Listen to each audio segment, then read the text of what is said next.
this. It always amazes me. It's like all this noise and hustle and bustle.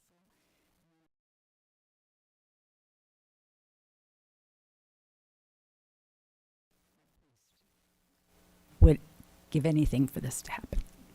It's like, could you all please sit down? All right, we're ready to go. Folks in the back, we're going to start in about 5 seconds. Welcome, everybody.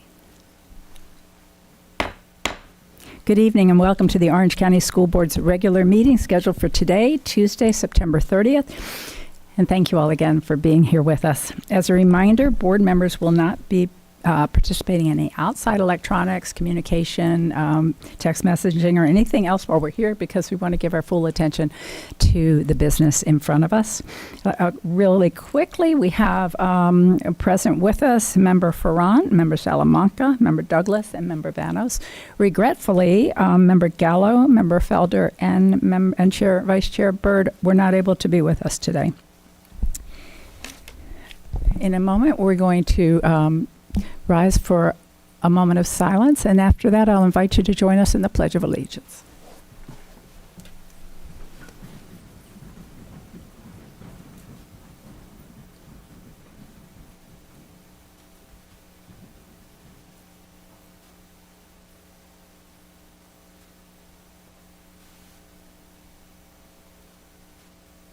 And now for the pledge.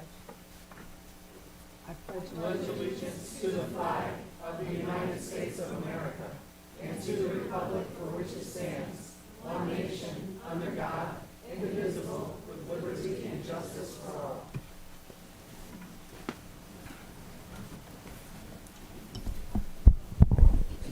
All right, before we begin, Dr. Vasquez, do we have any changes to the agenda that's been published?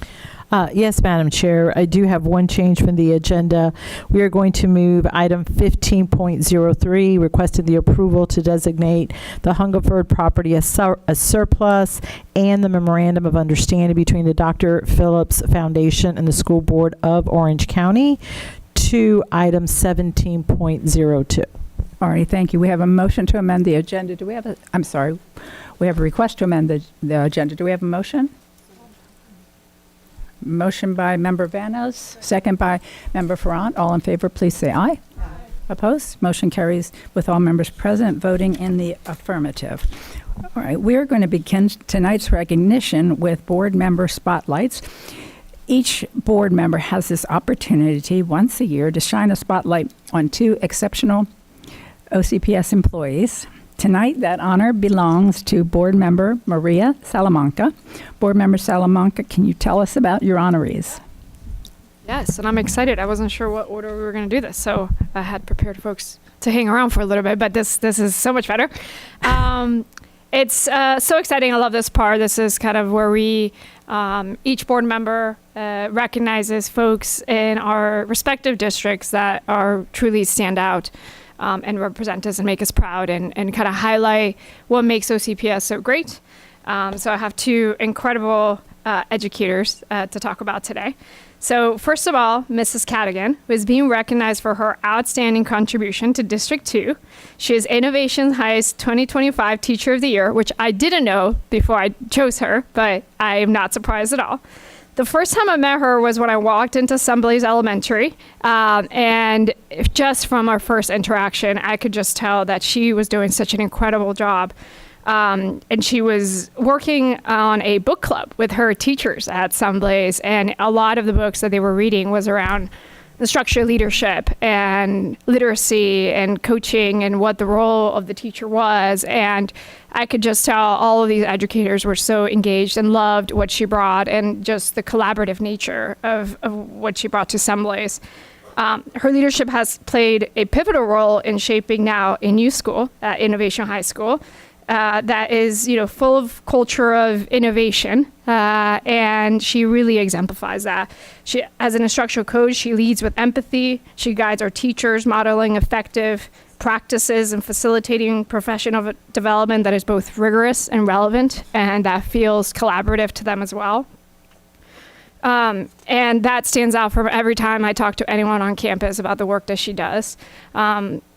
Her professionalism, her attention to detail, her commitment to truly instructional excellence makes her an invaluable asset to both District 2, but Innovation High School as well. when the grades came out this year, Innovation High School was, and I don't know the history, but I think it really was. It's historical. It's historical for a high school that is brand new to get a B right out of the gate. And that requires, as you know, you're kicking off a new school, there's new leadership, everybody's getting used to it. And for it to excel academically out of the gate without a senior class is truly exceptional. And I have no doubt that there's a huge part of that is the work that you did behind the scenes with our teachers. So thank you for your passion, for your dedication. It shines through with our students. And anytime you walk into Innovation High School, that culture that you built along with the leadership really is there. So thank you so much. Come on forward to receive your certificate and take a picture. Oh, sorry. I mean, it was an A, not a B. It was an A. Yeah, it was an A. Yeah, so first high school ever to open with an A.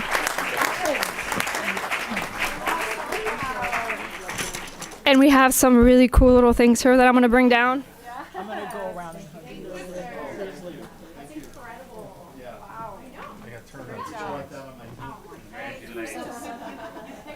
Congratulations. Very lucky. It was awesome. Oh, come on, man. Don't do one with that.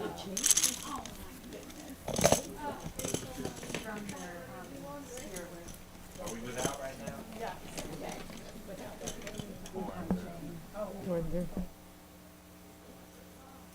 Oh. We're not without. Are we doing with? Okay. I'll make sure I'm doing the right thing here, because Hold on. Words in the air. Thank you. Without. Actually, it's jewelry. Oh, whoa. wow. Whoa. $25, right? Good. Thank you, Mom. And it doesn't buy like copyright either. by a horn. By a curve.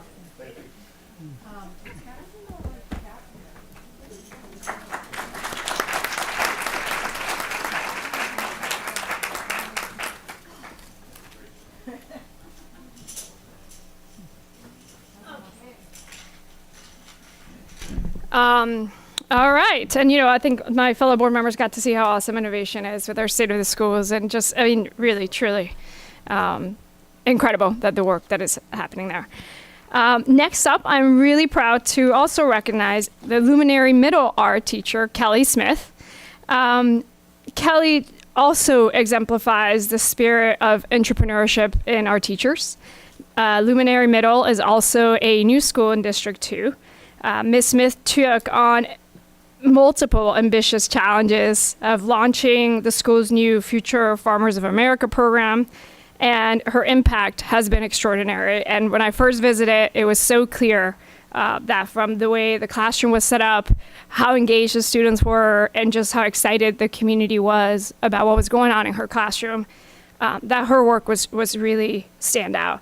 She secured 3 grants, earned the school Green School of Promise status in the very first year of the school, and created an incredible hands-on opportunity for our students. They've grown and harvested vegetables. They've hosted baby goats in the classroom. And I know that there's future plans to build the chicken coop and incubating some of those chickens. They grew squash, peppers, sweet potatoes, lettuce, tomatoes. And one of my favorite that I heard was that there's officially a celebration of Salad Day, where the students use their own produce to host their own salads and learn about the importance of eating healthy and all that goes into that. Thank you so much for the incredible work that you're doing and building this program from the ground up, for inspiring a new generation of leaders through the program. We're very proud to have you, and truly, to both of these educators, you exemplify how much you go the extra mile when we have a new school. And it's so much work to have a new school. The budget is different, the culture has to be built up, everybody works extra time. And you two, and the reason I have both of these educators was, in the new schools, you just see how different that culture is because of teachers and educators like you who go the extra mile to make our new schools exciting and a place of learning, and a place that parents are like, I have to have my kid come here because there's so much cool stuff happening. So thank you for the spirit of entrepreneurship, for representing everything you do so well, and we're really lucky to have you. So come on up and we'll take a picture.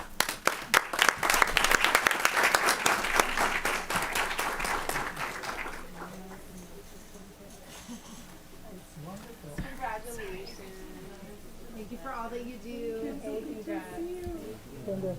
congratulations and thank you. No, that's Chris Davis. Chris Davis brings all the stuff. Congratulations. Man, Thank you. he's got more swag than anyone.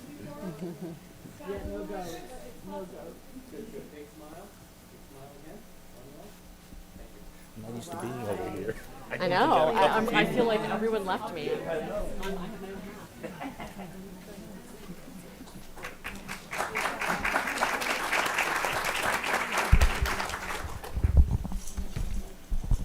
Thank you, Member Salamanca. We're thrilled to spotlight such stellar teachers who present the excellence that we have district-wide. It just exemplifies what we see time and time again, and it just blows me away.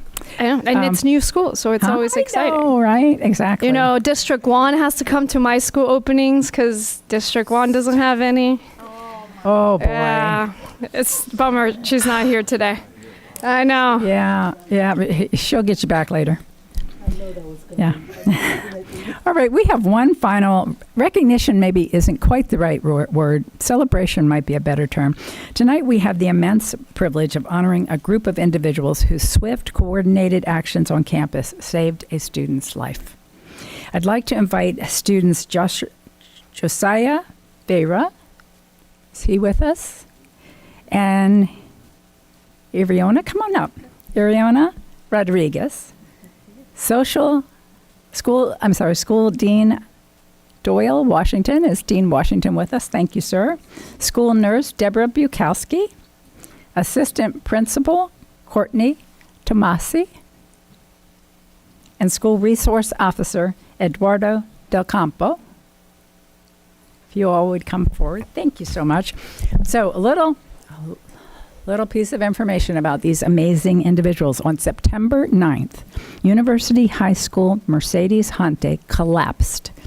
Fellow students Josiah and Iriona immediately found Dean Washington, who quickly alerted school resource officer Del Campo and school nurse Bukowski. Within minutes, Nurse Bukowski was performing CPR, a heroic act that likely put Mercedes back in cardiac rhythm. Assistant Principal Tomasi stayed with Mercedes during transport, ensuring that her care continued. Their calm and heroic response saved a life.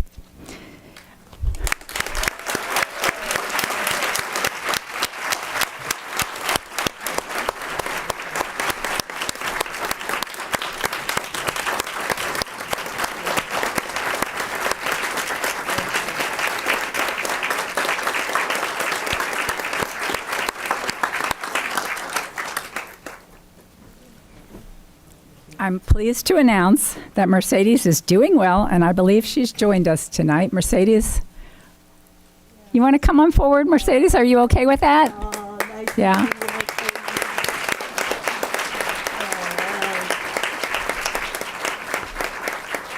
And Mercedes' mom, I think, is also here. Hi. Why don't you come on up?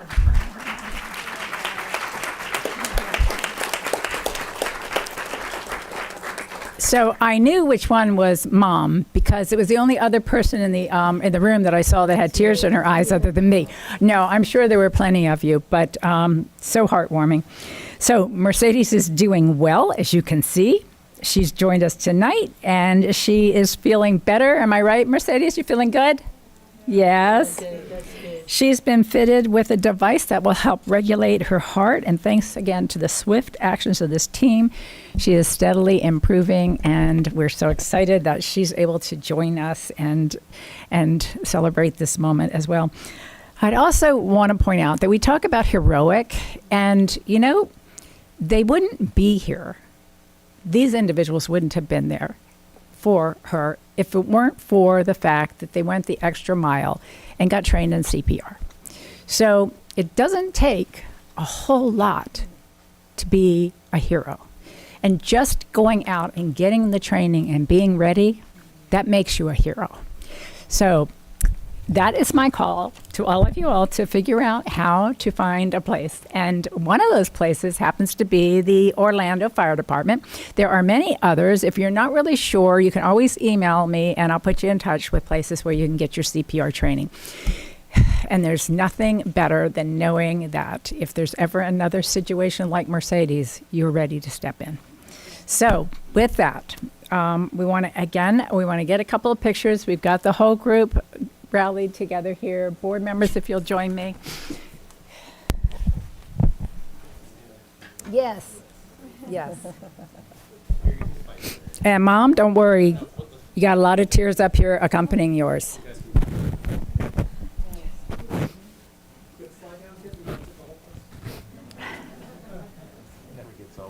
It doesn't get old with it, does it? You can say it. No.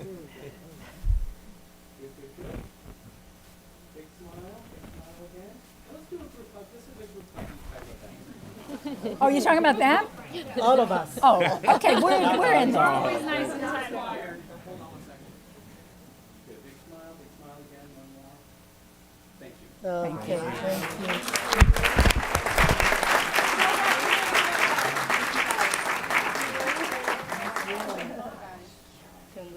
Congratulations. Thank you so much. Thank you. Thank you so much.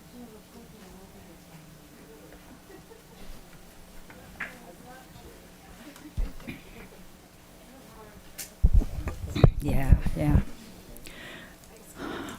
All right, Dr. Vasquez, do you have any newly appointed administrators to present to the board tonight and the public? Yes, Madam Chair. We have two new appointees this evening. First, we have Miss Barker, who is a resource teacher at Walker Middle School, who's going to be the new assistant principal at Freedom Middle School.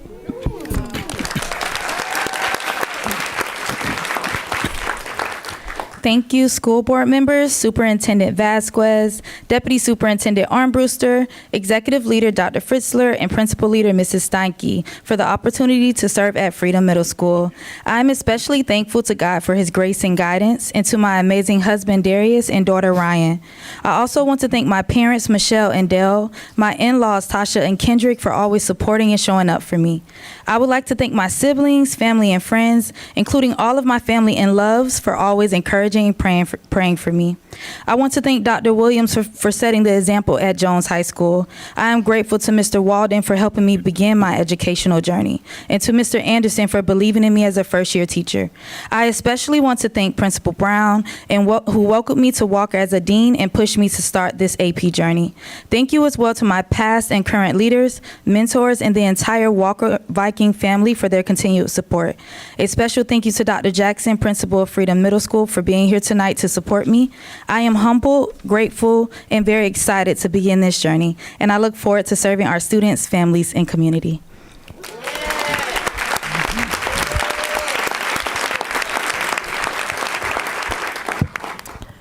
Next, we have Ms. Cassandra Trotman, who's going to be the new principal at Castle Creek Elementary School.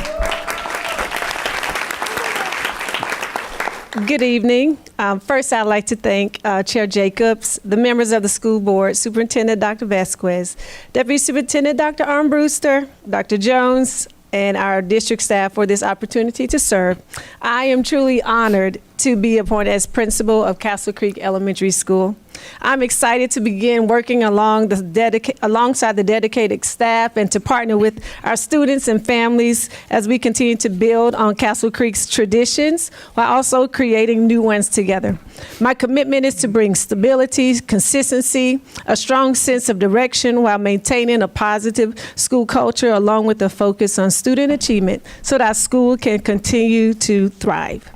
I also want to take a moment to thank two special mentors, my forever principal, Megan Rivera, and Randall Longhouse. I want to also thank principal leaders Lakeisha Miller, Kimberly Hankerson, and Rob McClough for helping me through all of my transitions.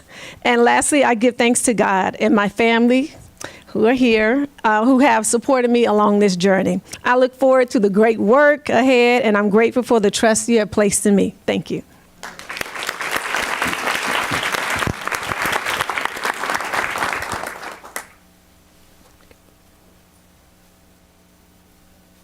Well, you two want to come forward so that we can get a picture? And if you have, let's get a picture of the two of you, and then if you have a support team or family, bring them up.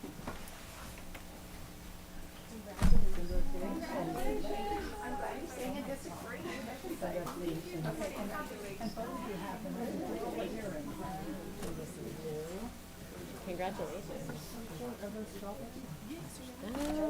So cute. Thank you.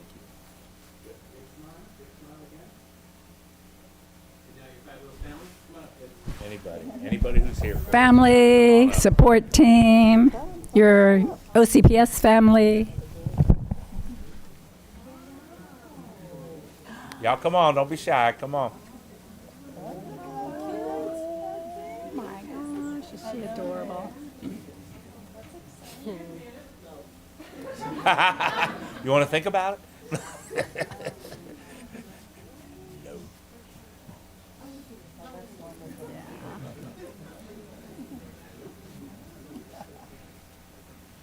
Y'all gonna go that way? Keep going, keep going. There you go. Good. Look super happy. Look super happy again. One more. And now my assistant. I love her. She's, I think she is this year still. She's the longtime cheerleading coach at Jones. Oh, yeah? Oh, there But you she go. works for us here Now in the I get it, building. right? So you'll see her in the elevator and stuff. But she's amazing. She don't take nothing from nobody. I love it. But she's got a huge heart. Yeah, I love that. Thank you. For those who are joining us for the first time, one thing you'll come to know if you spend very much time here, OCPS is like one big family in so many ways, and it's so neat. Okay, tonight we will not have any speakers on behalf of our associations or council reports. I'm sorry, go ahead. Let them go? Yes, thank you. I was about to do that, but thank you very much. I should have done. Okay, this is the time when we will free you if you want to go. If you're here for celebrations, we're thrilled to have you. If you don't want to spend the rest of the night with us, we'll understand. Thank you, Member Salamanca.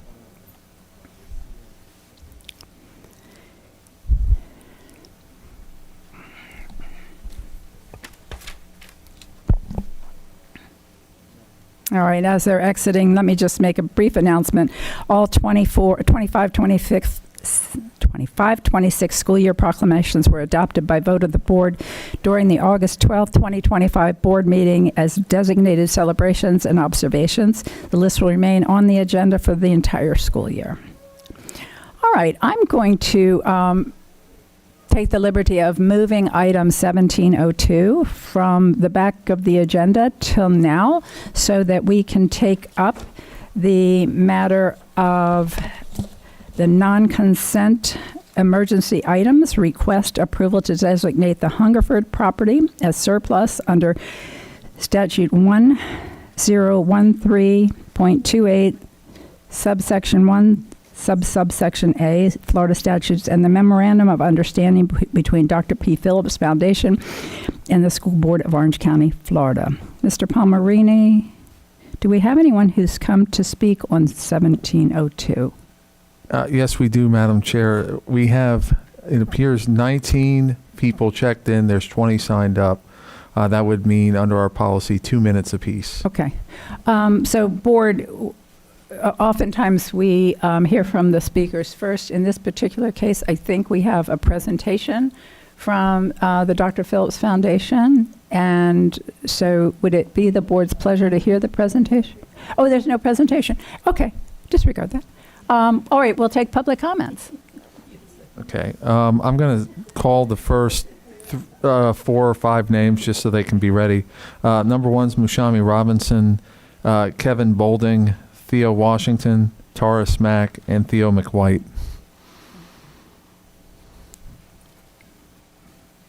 And as they're coming forward, let me take a moment to acknowledge some of the elected officials we have in the room, starting with State Representative Bruce Antone. I believe I saw him here with us.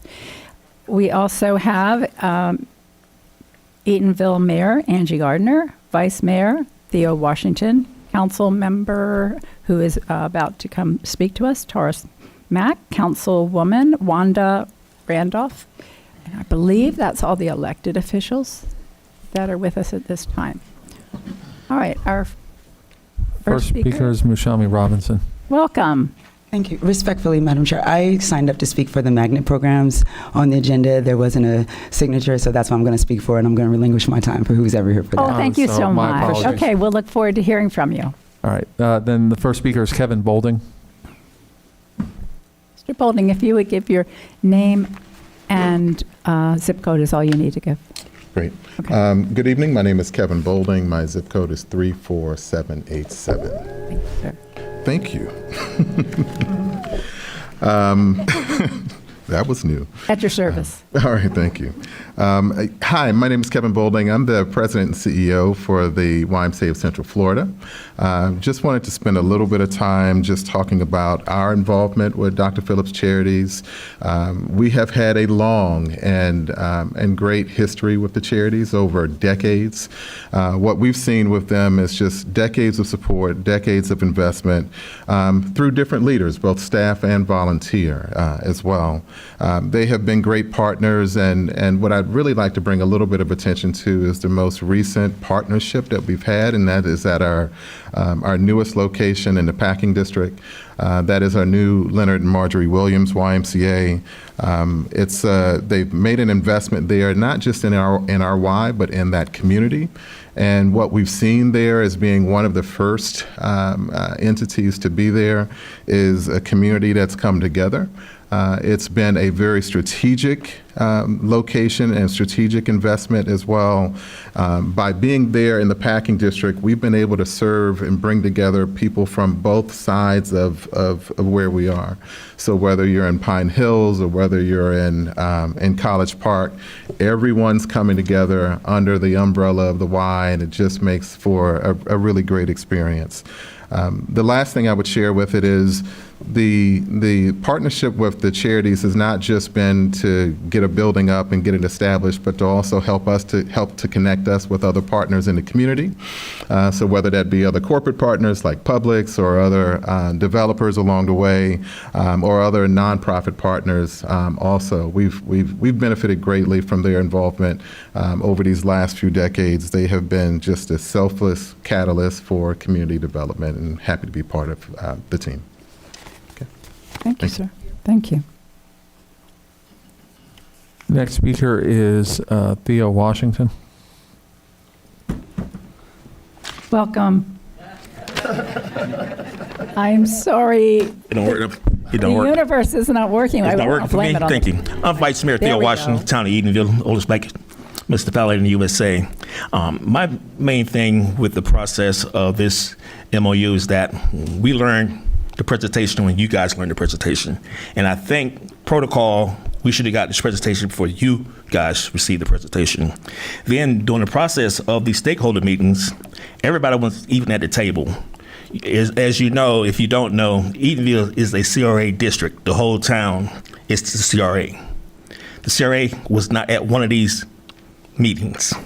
And to order to revitalize the town, to redevelop, CRA has to put the input on the town, on any development, on any. So my thing is that the CRA wasn't at any of these meetings, then put a blessing on any of these master plan that they call, like I said, the town council have to approve a master plan of this nature, of these meetings that they had. So my main thing is this here, that the CRA needs to be involved in this, and the town council need to bless what that came out of these meetings. And that's one thing I was saying before we met. We had a special meeting that let the town council put a blessing on this here and bring it to the Orange County School Board so that y'all know that we support this. But when we was in the blind, it's kind of hard to do when you sit here and say the literature or some literature saying that I did this in the back room with the other group, with the mayor. And it does, like I said, it doesn't mention anything about the town council in his reports. So it just says the mayor. So I would like for, like I said, I don't support this tonight. I think we come back and make a better decision on this here. So, like I said, I just can't support this MOU at the time because we didn't get the blessing of it. And it's kind of hard that there's 5 of us and there's 5 of you guys up there, and you see it at the same time we see it. So that's all I have to say. Thank you. Thank you, sir. Next speaker is Taurus Mack. Good evening, everyone. Chair, board, I thank you for the opportunity to speak again. I had an opportunity to speak earlier about the Hungerford property. My concern is not having the opportunity to know this until I watched it on the news, and it was kind of disturbing to me to get phone calls throughout the process of learning this news right here. I definitely hold the mayor accountable for everything that has taken place today because I wouldn't be here if it hadn't. Enville is a very unique place. I'm here to speak the voice of the people that can't speak right now. And I'm frustrated. I haven't really been able to wrap my head around everything that has taken place. But I can recall you guys having a meeting in June of 2025, actually June 17 to be specific, reference to possibly having a lease purchase agreement with the town of Eatonville, and that was something that I was super excited about, but for whatever reason that kind of went away in terms of Dr. Fuller's foundation being involved with this process and in terms of the master plan. And let's make this clear. My problem is not with Dr. Fuller's foundation. I welcome them to help us in any way possible to be able to move forward, to help us build economically in our community. My problem is with the mayor. I'm going to always hold you accountable no matter what. I respect you, but I'm going to hold you accountable. And what you did to not only myself, but to this community is it's disgraceful. I can't wrap my head around on how I feel about this, but I think it's wrong morally. I asked this board to please consider tabling this item or just taking it away until we can fix this matter, because I don't think it's going to be good for the community and for the betterment of our community moving forward. So that's my take on that, and I appreciate you guys listening to my complaints. I have more to speak about, but I know I only have 2 minutes to speak on it. So Thank you. But I definitely appreciate you guys and the opportunity to sit up here and speak. I'm speaking for my town, the town of Eatonville, the oldest black municipality in America. Don't nobody know what we need in the community of Eatonville besides the people that actually live there. And thank you. Thank you.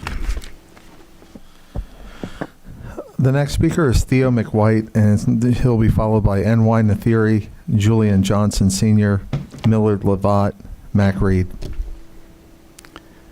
Welcome. Good evening, Chair, and to the Superintendent Vasquez. My name is Theo McWhite, zip code 32819. I grew up in the town of Eatonville as a young kid growing up, when the town of Eatonville was like my world. Grew up there playing Pop Warner football, Little League baseball, and even basketball. I knew at an early age that I wanted to go to college, and I wanted to provide a better life for myself. And my mom always told me that in order to achieve your goals, you got to have a dream. And my dream was to go to college, but I knew in order to achieve that dream, I had to be a good student. Graduated from Edgewater High School, went to Rollins College on a basketball scholarship. Why am I saying this? Eatonville is what gave me the desire to do the things that I've done in my life. I'm a retired Orange County Public School teacher of 35 years. And I think the town really needs to come together, sit down, and discuss what direction we're going. The last couple of years, I've donated basketballs from Rollins College, where I played, to Hungerford Elementary School and to the Boys Club, trying to inspire some of the young kids there to grow up to be maybe another Theo McQuarrie or Deacon Jones or Tina McCall. We're sitting here trying to disagree on whether the mayor was right or wrong. She has apologized tonight. We all have made mistakes in our lives, but I do believe that Dr. Phillips Foundation would be a great partnership with the town of Eatonville. I live in Dr. Phillips' community. My son played Little League baseball there. And I just hope that we can get this thing right. I commend the board member saying how she's a part of the board up there, and they've always had to table this item about the town of Eatonville land. It's time that we get it right. Sir? Otherwise, we will lose the land. Sir, I want to have to cut you off. All right, this is going to be thank you so much. This is going to be a really hard meeting because I'm supposed to follow that timer that goes off.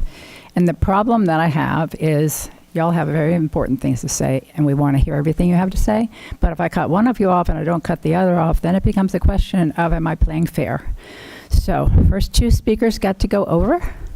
From here on out, I'm sorry, but work with me. Make my job just a little bit easier tonight so I don't have to be the bad guy. Thank you. All right, let's hear from our next speaker. Next speaker is NY Nathiri.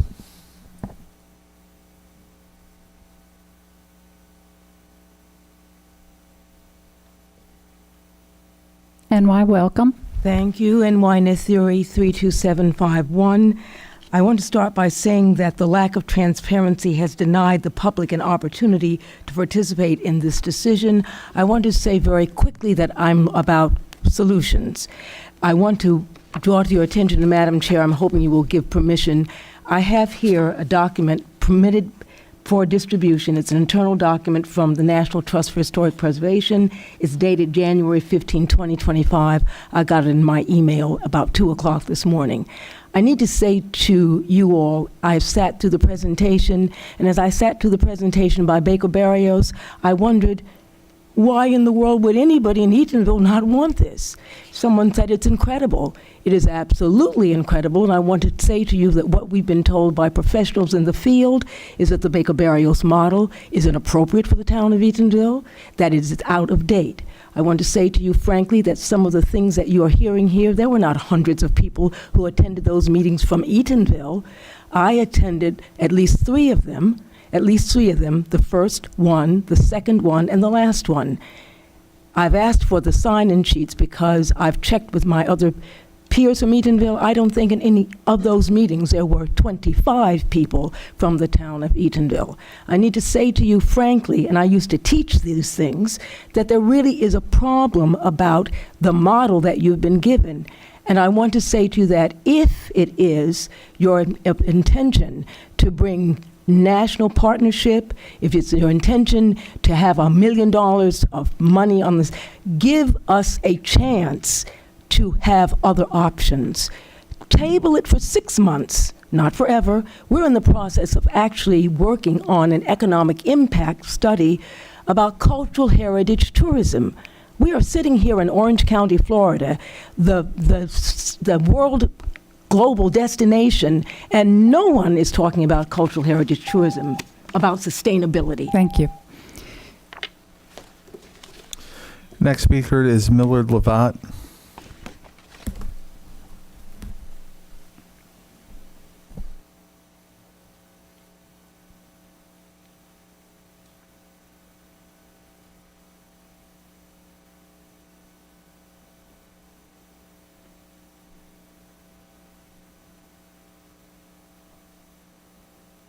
Welcome, sir. Thank you.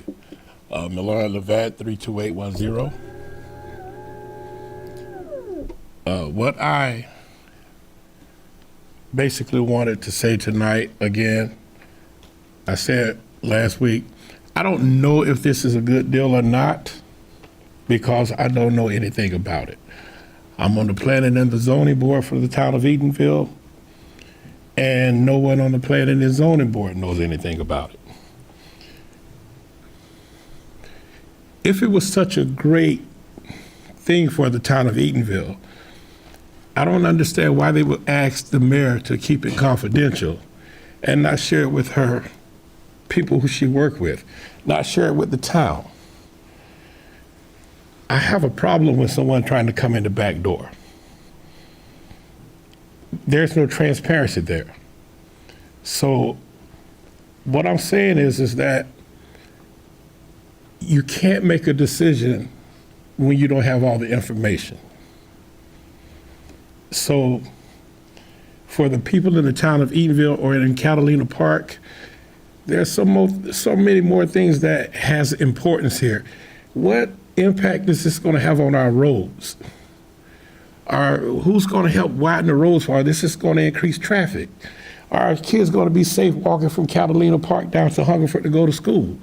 Are they going to be safe just crossing the road to go to a corner store? None of this has been put before us. And all of that, I think that brings the fruit from a poison tree. If you don't start with A, B, and C, there's no way you can go to D, E, and F. And that's what I'm saying here tonight. For some of the people from Catalina Park right now, when it rains, a young man was able to ride by my house in a canoe. There are so many more things that should be taken care of in the town of Eatonville before we can start thinking about other things. That's it. Thank you. Thank you, sir. Your next speaker is Julian Johnson, Sr. Welcome, Julian sir. Johnson, Sr., 32810. Excuse my hat, but I'm representing 1887 First. And in my 31 years being a resident, 30 plus years being a resident of the town of Eatonville, I've watched 4 mayors and have never seen one. They promised to put the residents first, but nah, they didn't do that. I'm appalled about that. I'm tired of backdoor things, as Millard said. Funding proposals have been proposed to us as the town, not to the town, but to the council. And like, we don't have the competency to understand that $1 million is not going to shake anything in our town, y'all. Let's be honest. That's not going to do anything. We need some finances that's going to move our town forward. Our town has been sitting still, and my God, I'm so sick of it. I relinquished myself from board meetings, from the meetings, the council meetings, because I got tired of watching the bamboozling. I'm a resident. I'm a stakeholder, and I raised my son and my 2 daughters in that town, and wow, my daughter lives in Atlanta now, and what's going on in Eatonville now? She hears it and watch it on the news. I'm like, come on, I'm tired of it.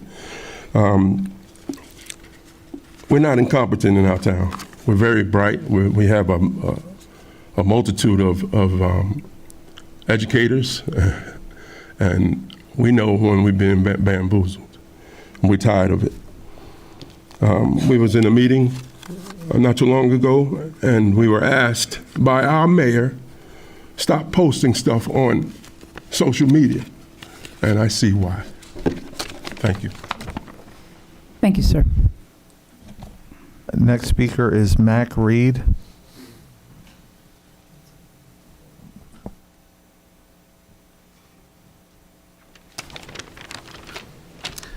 Mac Reed, 34787. Good evening.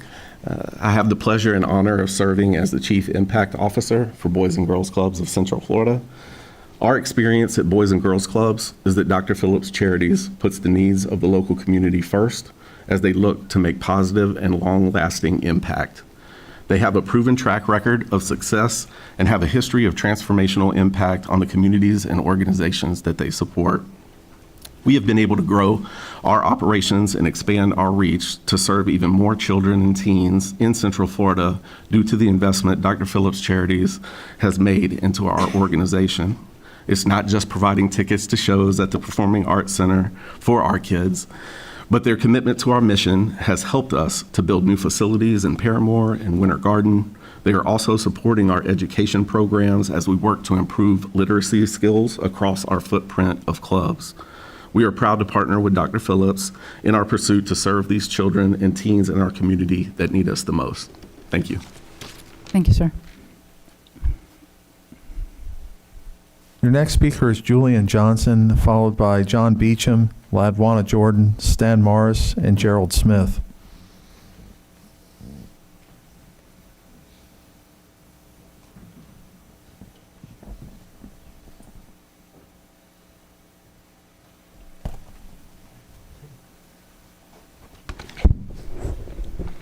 All right, good evening. Welcome, sir. Julian Johnson Jr., 32810.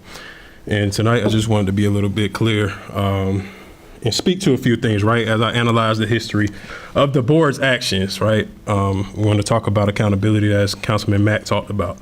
1951, the school board took control of 300 acres of land in Hungerford property, right? Land donated by black families in the Hungerford family, and for the purpose of black education in our town.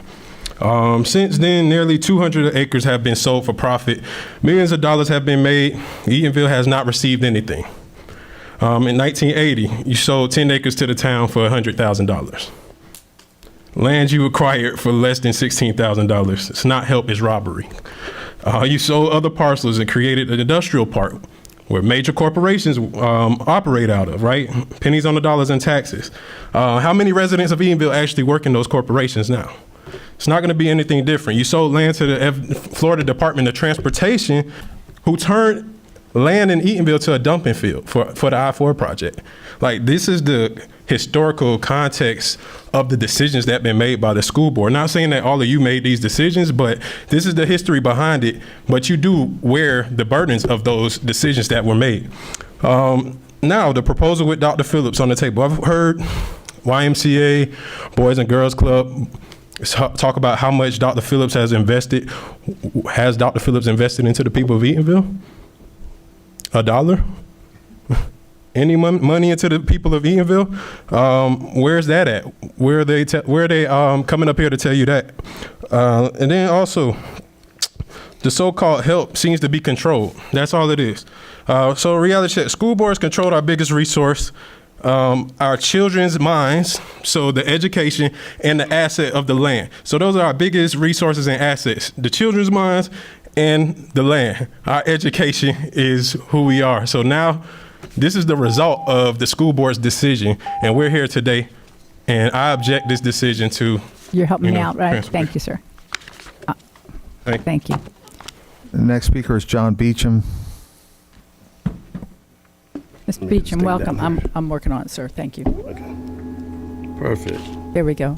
Thank you, Mr. Beecham. What do you need? My area code? Zip code? Citizen Beecham 32751. I'm the founder of Maitland Eatonville Walking Tour, Eatonville1887.com, to preserve the history of Maitland Eatonville. And I stand against the sale of these hallowed grounds of the Hungerford School property. This land is sacred. It's a burial place for our ancestors, once refuge of the former enslaved people. And the foundation of Eatonville, the first self-governing black town in America, it must be protected, just as we honor the indigenous people whose lands were taken before. 3 months ago, Adam Mendelson, a 17-year-old Edgewater student, stood before you and pleaded for land back. His fathers followed up, yet their words have been ignored. In the book of Exodus, in the Bible, it says that if the new king, which was Pharaoh, had known the story of Abraham, he would have seen the Jews as not a threat. If you knew the story of Eatonville, you would see Eatonville as a place to preserve history. Eatonville is a living museum. These connections and their ties to the heritage, Dr. Phillips Charitable has no partnership with Eatonville. Their board chair, Terry Pratler, also is a founding board member of Lift Orlando, was honored alongside Mr. Baker at the Boy Scout event this year. This connection and their ties to the Heritage Foundation raises serious concerns about backroom deals and effort to erase black history. Edenville should be built upon cultural heritage, tourism, and the arts, not sold away, not sold, and these hallowed grounds, civil liberties be threatened.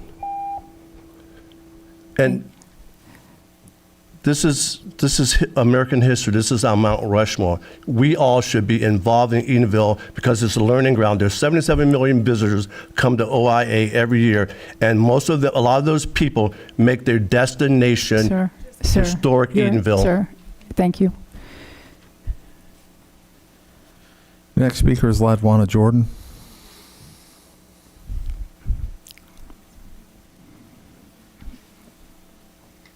Good evening, Ladwina Jordan, 32751.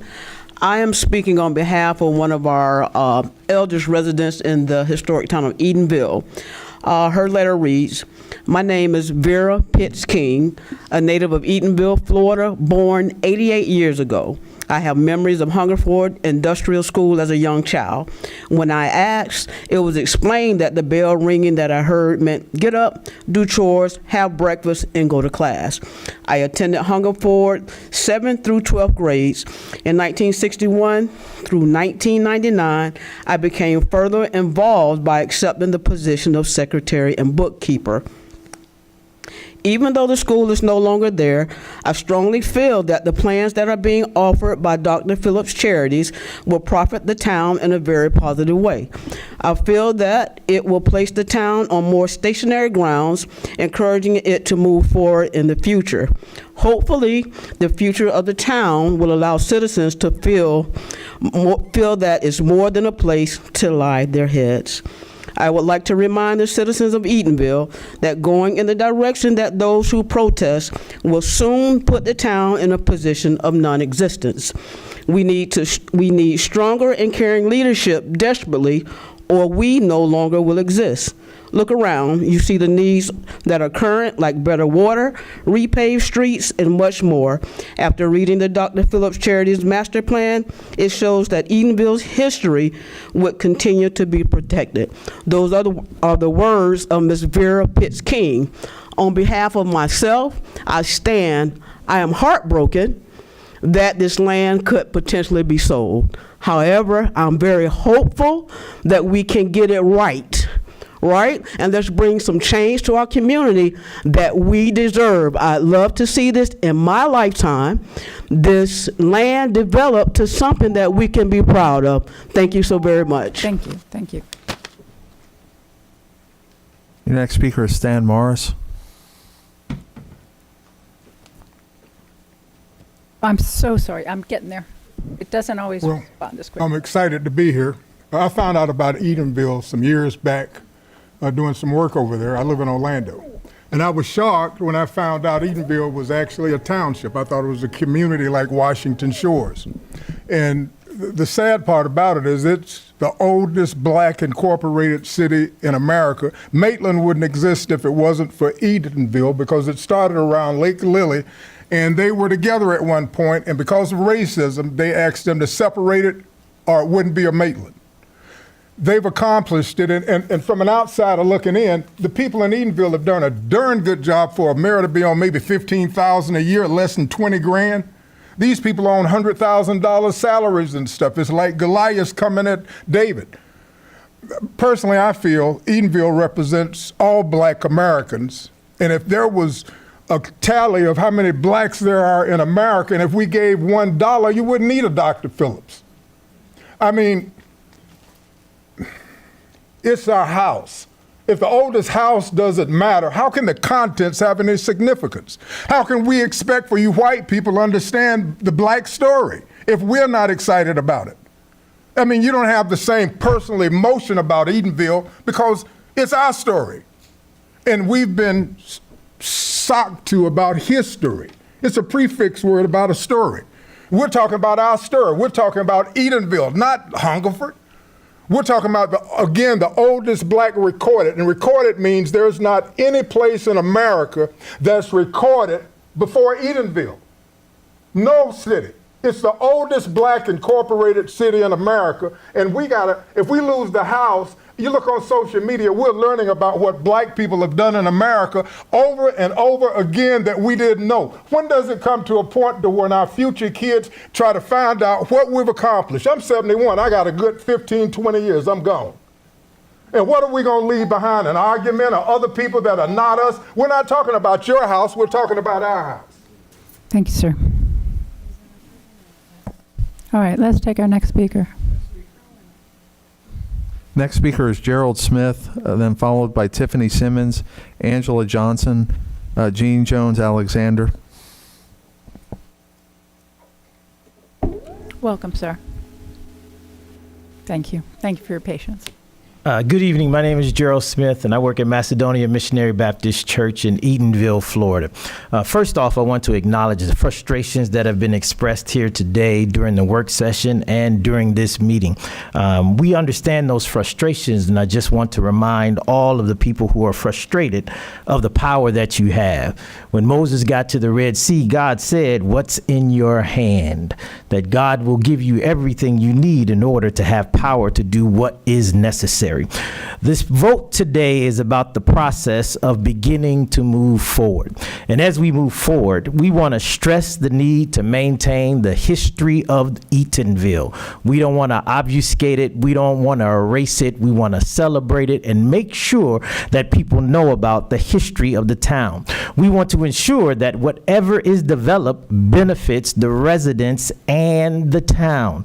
When it comes to the town of Eatonville, Macedonia Missionary Baptist Church has been in Eatonville since 1882. That's 7 years before the incorporation of the town. We've been in the town, we're going to stay in the town, and we are committed to partnering with the town to ensure that the town is successful and thriving for decades to come. So whatever we do as we move forward, let's ensure that we're doing it for the benefit of those who live in Eatonville. Thank you, sir. Thank you for being here. Next speaker is Tiffany Simmons.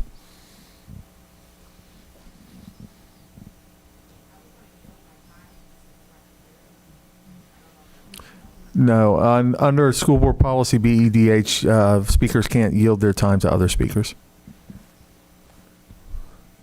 So are you not wanting to speak then? Okay. Next speaker is Angela Johnson.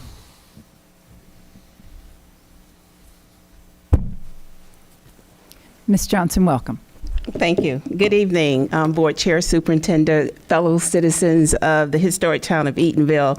I stand before you to talk not just about the Hungerford property, more so looking at it, not just it as land, but it is a living piece of our community's history, our heritage, and our promise. I'm not going to repeat a number of things that have been stated, but I will ask you to think back to your June 17th meeting when your attorney actually stated there were two different ways that Orange County School Board would dispose of that property, transfer or sell it. And one of those ways, the two ways, was public bid or to work with the town. I don't see you working with the town today. I have been one of 10 residents on average that have sat through 18 months of a master plan. I have a copy of it with me because I was one of the members that was at that meeting.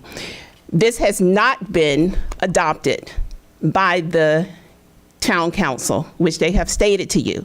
This has not been talked about in different charrettes with a number of different members out of the community.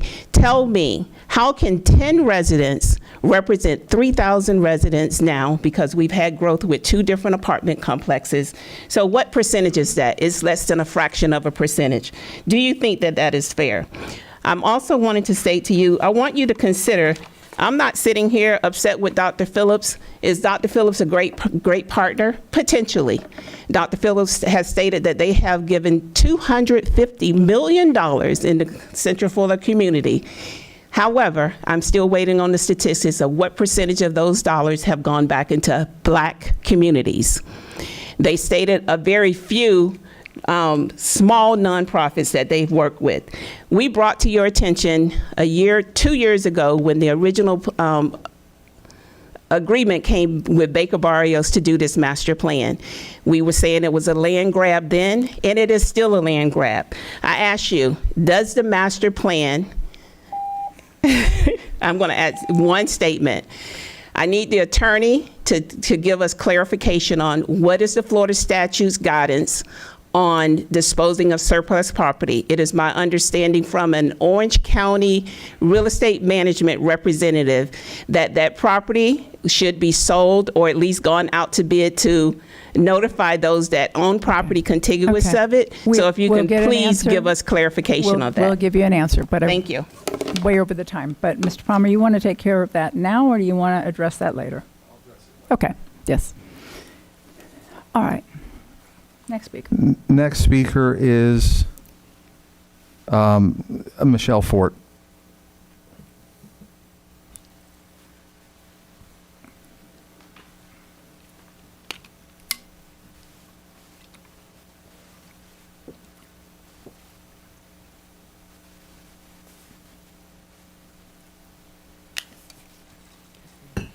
Welcome back, Ms. Ford.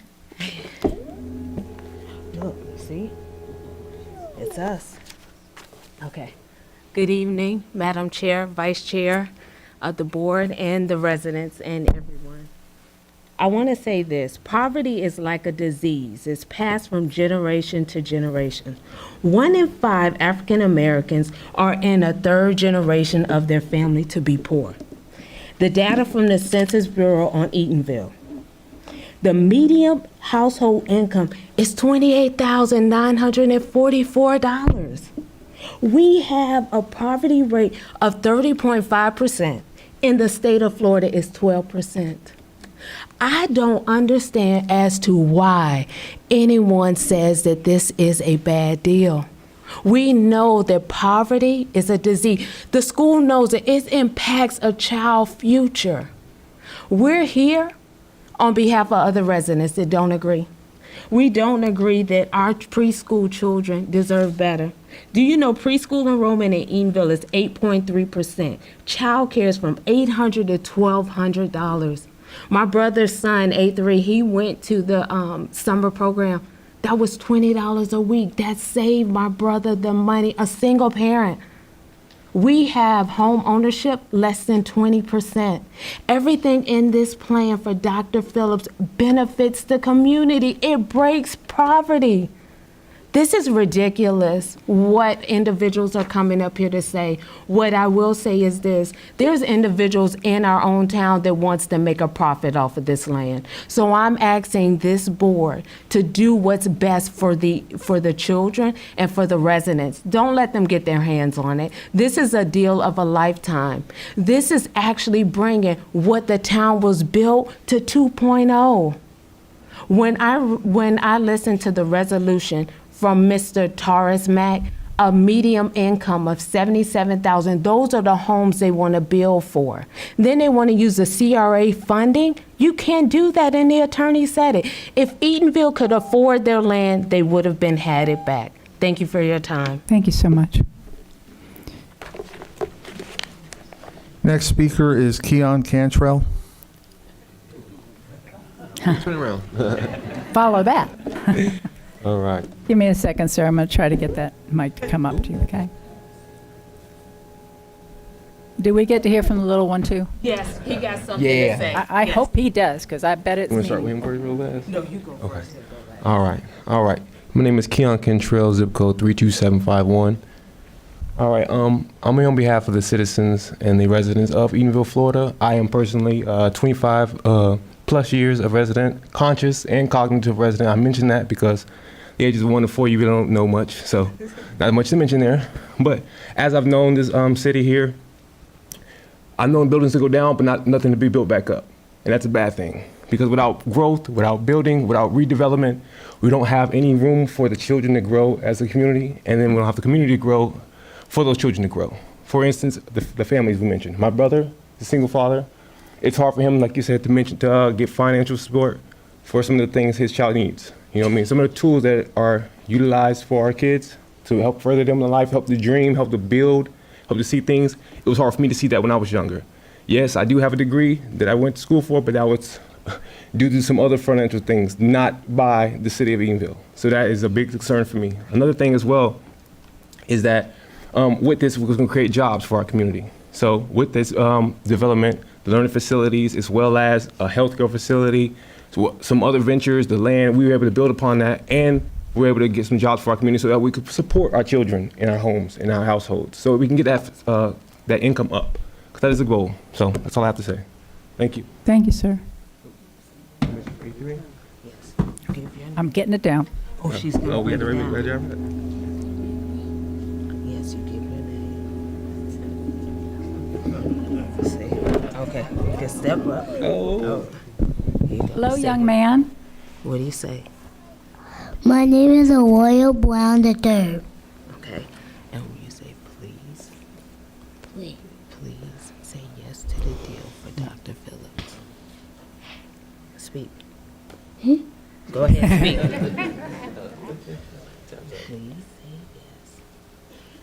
Please say yes To the deal for Dr. Phillips. to deal for Dr. Phillips So I can have so I can have a better future.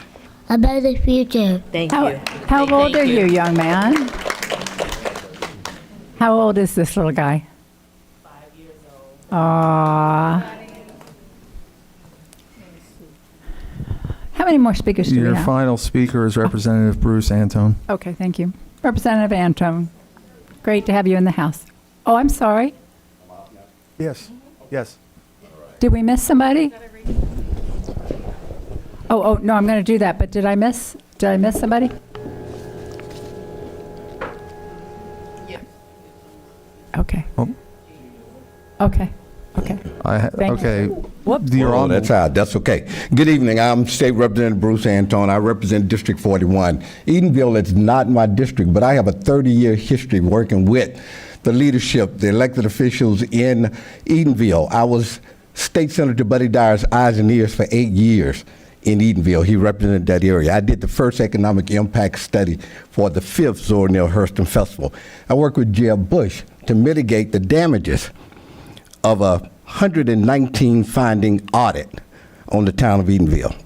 And then for the last 3 years, I've been working on trying to bring an American history, Black History Museum to Edenville.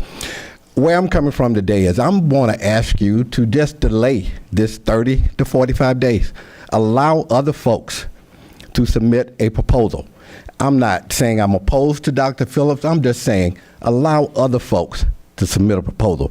I believe other folks could possibly bring in a better proposal that pays a higher sale price and provides more benefits, tangible benefits to the residents of Edenville. Now, this is going to require building some tall buildings, maybe bringing 3,000 or 4,000 people, new people into the town, but you could also get your park, you could get a new city hall, you could get your childhood institute. All of that could be paid for through selling off 1 acre plots of land plus the impact fees that you would collect. And that would be more than enough money, plus you would generate a sustainable tax base. So my only request tonight is just to give another 30, 45 days and allow other folks to submit proposals. Thank you. All right, thank you, Representative. I think we have one more speaker. Yeah, this is Jean Jones Alexander, and I apologize. It was grayed out on my screen indicating that you had spoken, so my apologies, ma'am.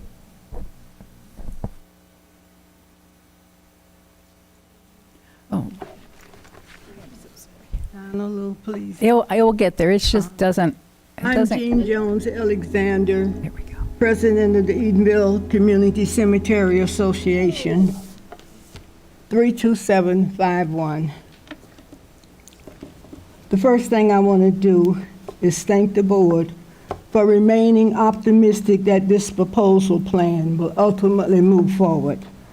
I'd also like to thank Terry Pratcher, chairman of the Dr. Phillips Board, for pledging that this project will honor the legacy of Edenville. It is definitely well-deserved. I'm a 79-year-old woman. My family started in Edenville before Edenville knew it was Edenville. I hold it dear to my heart. I'm offering my full support of the land deal because I want to see Edenville at least start the progress before I close my eyes permanently. My family was in Edenville, as I said, before the town was originated. I'm third generation to Syke and Ida Jones. It is with much pride that all of my life I was able to say that my family was instrumental in starting the oldest black town in the United States of America. I have attended meetings with the Edenville Council for approximately the last 25 years, with Hungerford's property being the topic of discussion. It is time for the town to move forward. I agree with the mayor of Edenville. This new deal is a bigger deal, bigger than big. I know that we can do better than we're doing. This is truly a historical deal. Let's preserve our history. I love Edenville.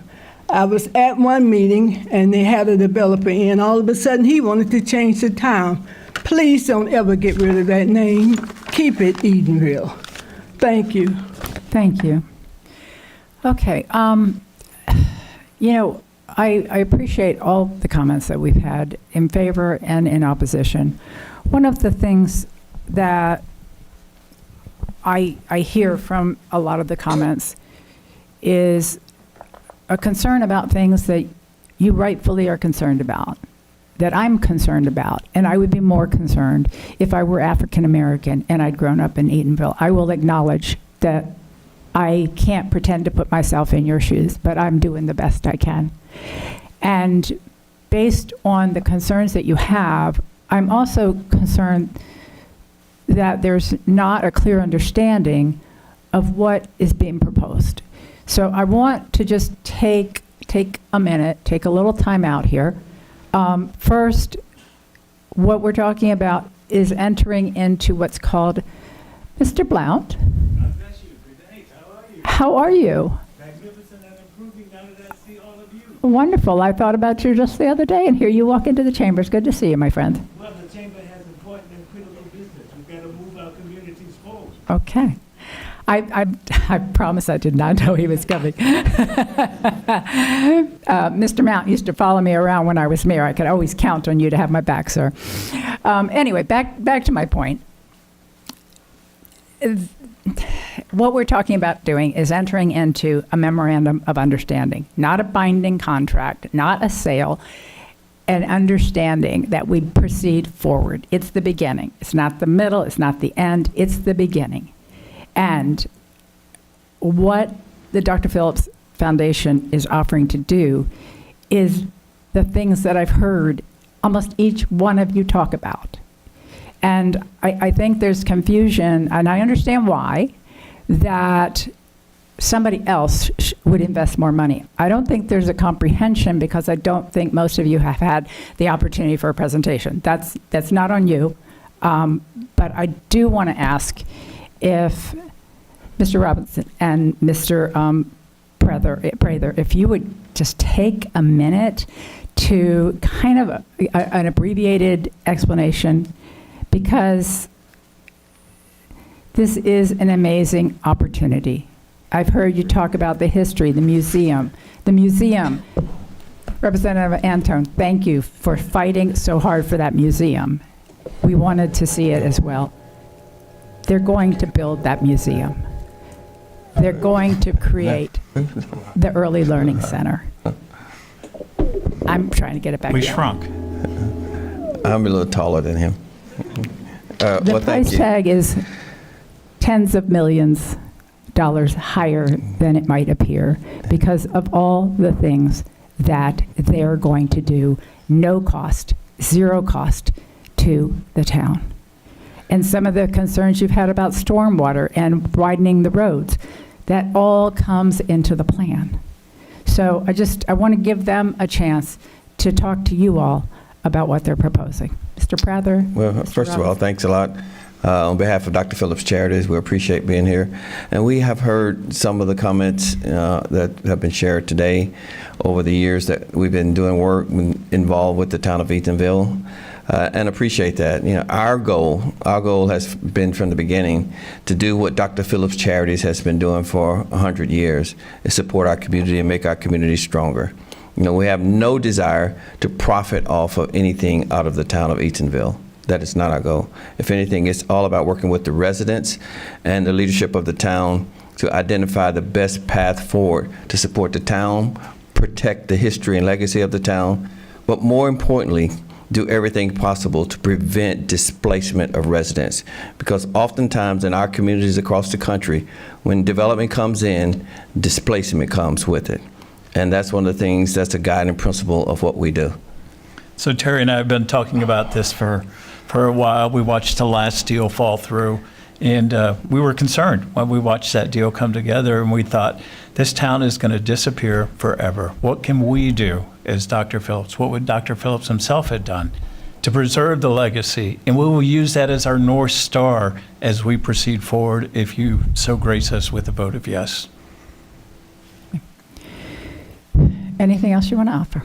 No, I think Based on it's everything important. Again, the comments that we've heard, I think so many people are saying the same thing in different ways, because there's a sense of fear. Because one of the things that often happens with development is market forces take over, and the thing that gets forgotten about first is the community's history and legacy. And oftentimes, the only thing left is a mural on a wall, and that's something that we cannot allow to happen. All right, thank you. If you'll hold on just a minute, Member Vanos, do you have a question for them or no? Okay. Okay, thank you. Mr. Palmerini, let's go to you for the answer to the question about surplus property. Thank you, Madam Chair, members of the board. So the statute is 101328, and it says, subject to the rules of the State Board of Education, a district school board may dispose of any land or real property to which the board holds title, which by resolution of the board is determined to be unnecessary for educational purposes as recommended in an educational plant survey. A district school board shall take diligent measures to dispose of educational property only in the best interests of the public. And then the State Board of Education rule, or the state requirements for educational facilities that's been adopted by State Board of Education rule. It says in section 1.4, subsection 4, a board may dispose of any land or other real property by resolution of such board if recommended in an educational plant survey and if determined to be unnecessary for educational or ancillary purposes. Upon disposal of any land or real property, funds received shall be deposited into a depository account pursuant to SREF section 2.14 and credited to the fund source used for the original acquisition. Essentially, this would go into our capital fund, the funds that we would receive for sale of the land. So, as you all know, I've been very, reticent when we've been dealing with this subject, especially when it came to the donation of it, because it was generally a donation of the land in previous iterations of this deal that we received. In my opinion, we're receiving value from this property. It is a $1 million sale initially.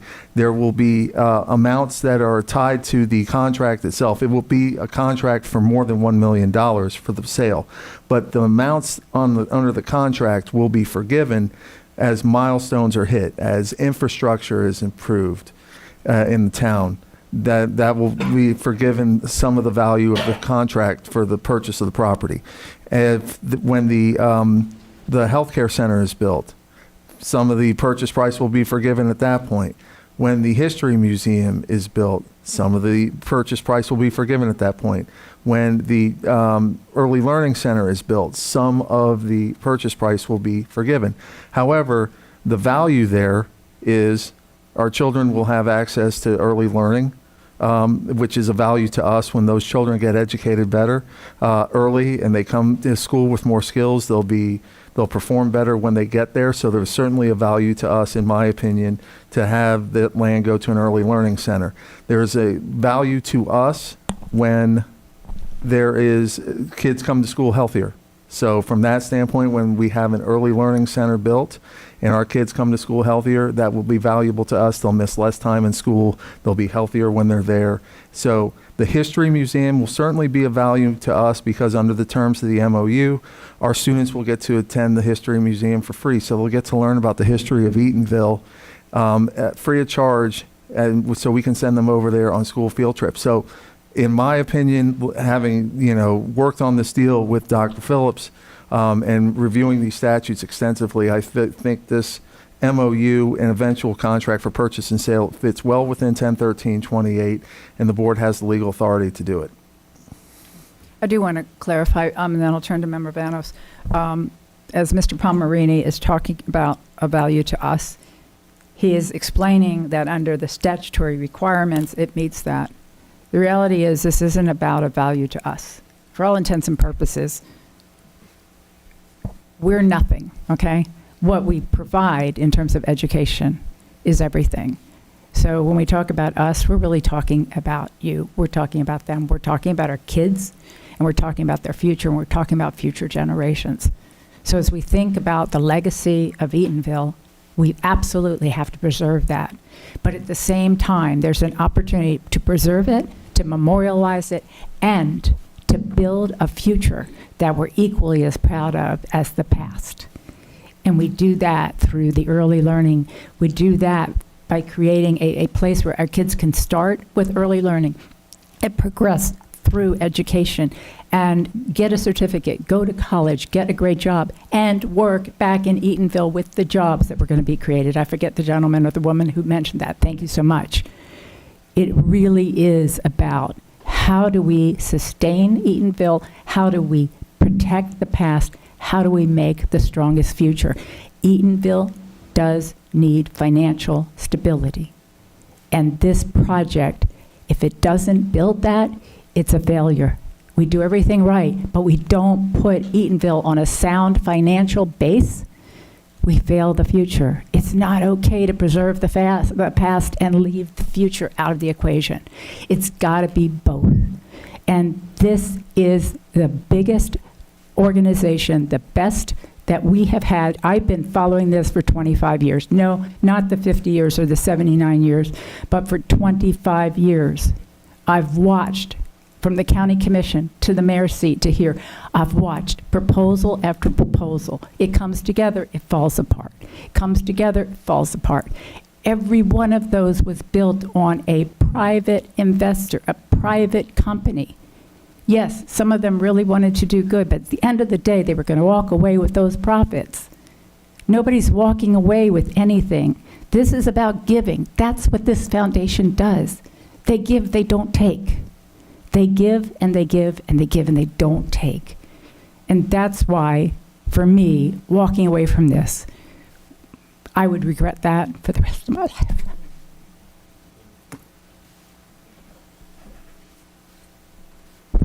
Thank you, Madam Chair, and thank you for those words. I want to thank everybody who came tonight to share their opinion.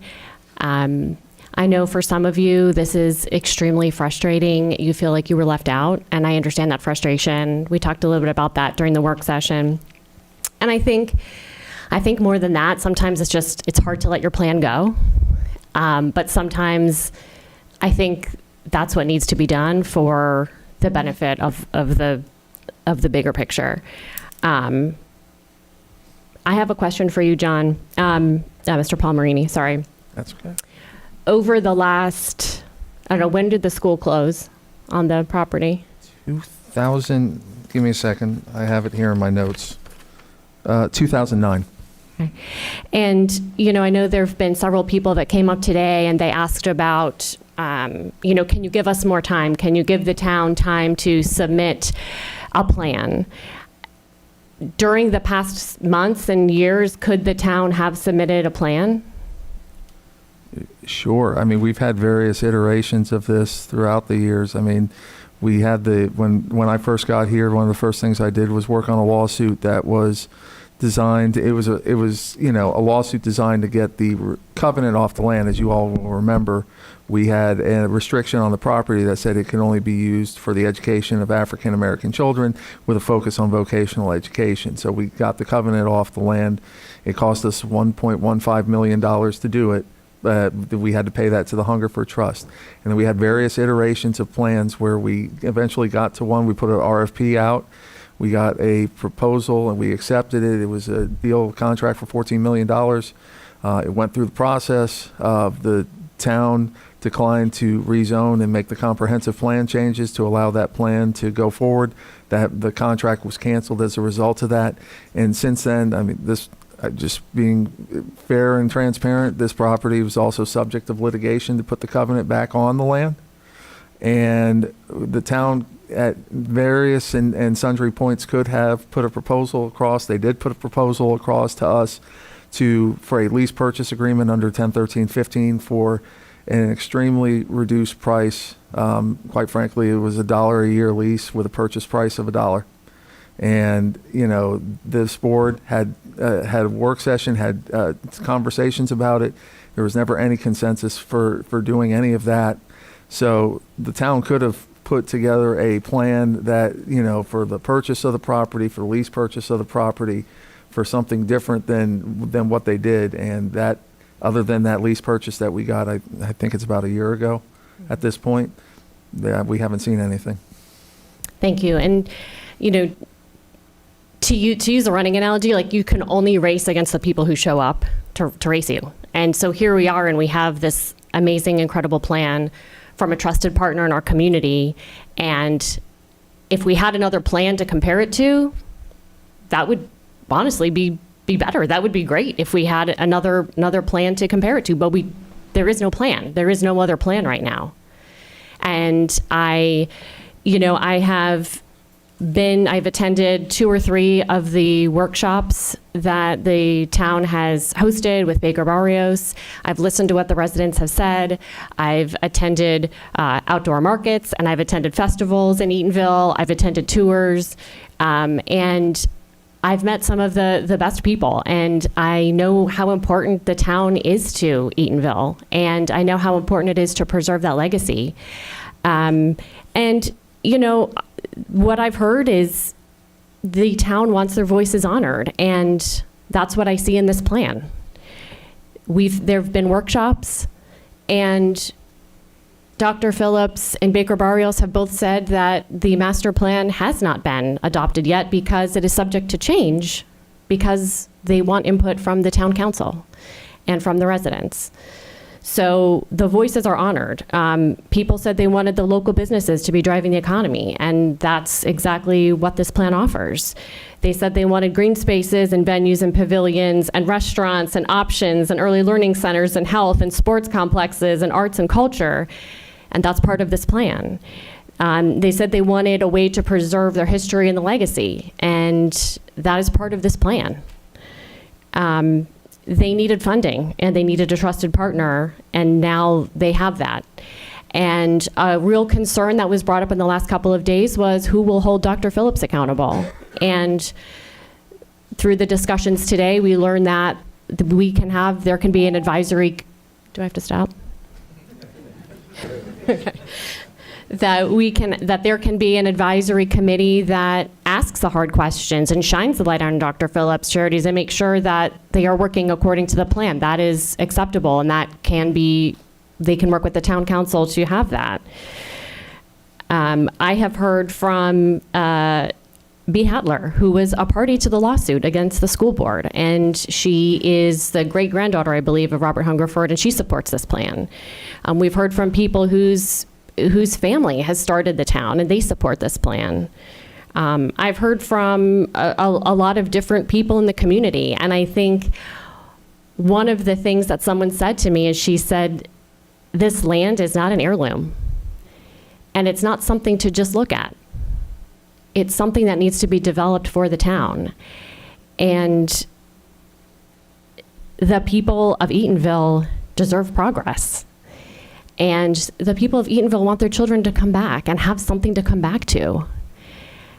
And when I see this plan, I see it offering so many of the things that the town has said they wanted, with the help of a trusted partner who can provide that funding and who can provide that guidance in those relationships to actually get it done. I understand the frustration. I understand why some people have felt excluded, but this has been an open process and everyone has been invited. And the best part is they are going to continue to be invited. Their voices are part of the future. And so I think Eatonville is ready to move forward, and I'm really excited for what the future holds with this plan. Thank you. Thank you, Member Vanos. Member Farran? Thank you, Madam Chair. Member Vanos, that was beautifully stated. I think something that you continued to say is that Dr. Phillips is a trusted partner. I did hear someone come and ask what Dr. Phillips has done for the community of Eatonville, or what money has been given to the community of Eatonville. And I think we need to step back and say, instead of always asking, like, give me, and what is for me, it's more, look at what they have been doing for the communities all throughout. We have Dr. Phillips, the Dr. Phillips Center downtown. Your students that go to the school in Eatonville, they go on a field trip and get to see Broadway productions done in a Dr. Phillips Center. That is for your students. That's for your children. The YMCA that we were just discussing at in the packing district, that is so close to where you're at. Your children can go there. They can attend, see all the things. But what is presented before you is Dr. Phillips Center, charities saying, we want to invest in you. We want to invest in your town. And so it's a little, I guess I've been a little confused when I see the plan, the master plan that has been done by the community, the residents of Eatonville, 18 months of workshops, spent time with Baker Berrios and Polis, coming together with the community of Eatonville, open to the public, and the public sharing their ideas, and everything that Member Vanos just said went down the list. Everything that you've talked about, the education and the parks and the shops, a grocery store, a new place for you to have your town hall. Everything that you're asking for is in this plan. And something that I believe it was the gentleman from Baker Berrios had mentioned, that this is a living document. So the plan is a living document. It isn't a final proposal. It is a living document that as we move forward, you're able to give input. But I think, as you know, when I see people kind of putting the brakes on and saying, wait, let's wait a few more days, let's give it 30 more days, 45 more days, is something that I brought up, and I'll kind of end with this, but as I brought up at the work session, the show Shark Tank, which this isn't really Shark Tank, it's more like Dolphin Tank because there's no shark involved. It is the nonprofit tank, if you will, where we have an incredible product, if you will. So the town of Eatonville is presented and said, we have this incredible asset to Eatonville. We want to do something incredible to help our town, but we need a partner. We need somebody that will join alongside of us. And that, shark, if you will, quote unquote, but it's not really a shark, it's a nonprofit, who wants to come alongside and say, I want a partner. We want to help you make your dream a reality. Just like on the show, you watch these people, they come in, they team up with a partner, and all of a sudden their product is booming and selling everywhere, and it's amazing. But there are times when you see somebody with an incredible product and they stand up there and they wait a few minutes too long and they lose their chance. And so I think we need to jump on this. This is something that we need to move forward with for the town of Eatonville and for the residents of Eatonville, for the young generation who wants to raise a family, make sure that their children have an incredible future. And so I'm excited and I support this initiative. Member Douglas. The other members really said great things about this proposal. And I would say, because it's just the first step, okay, there's no contract yet, all right?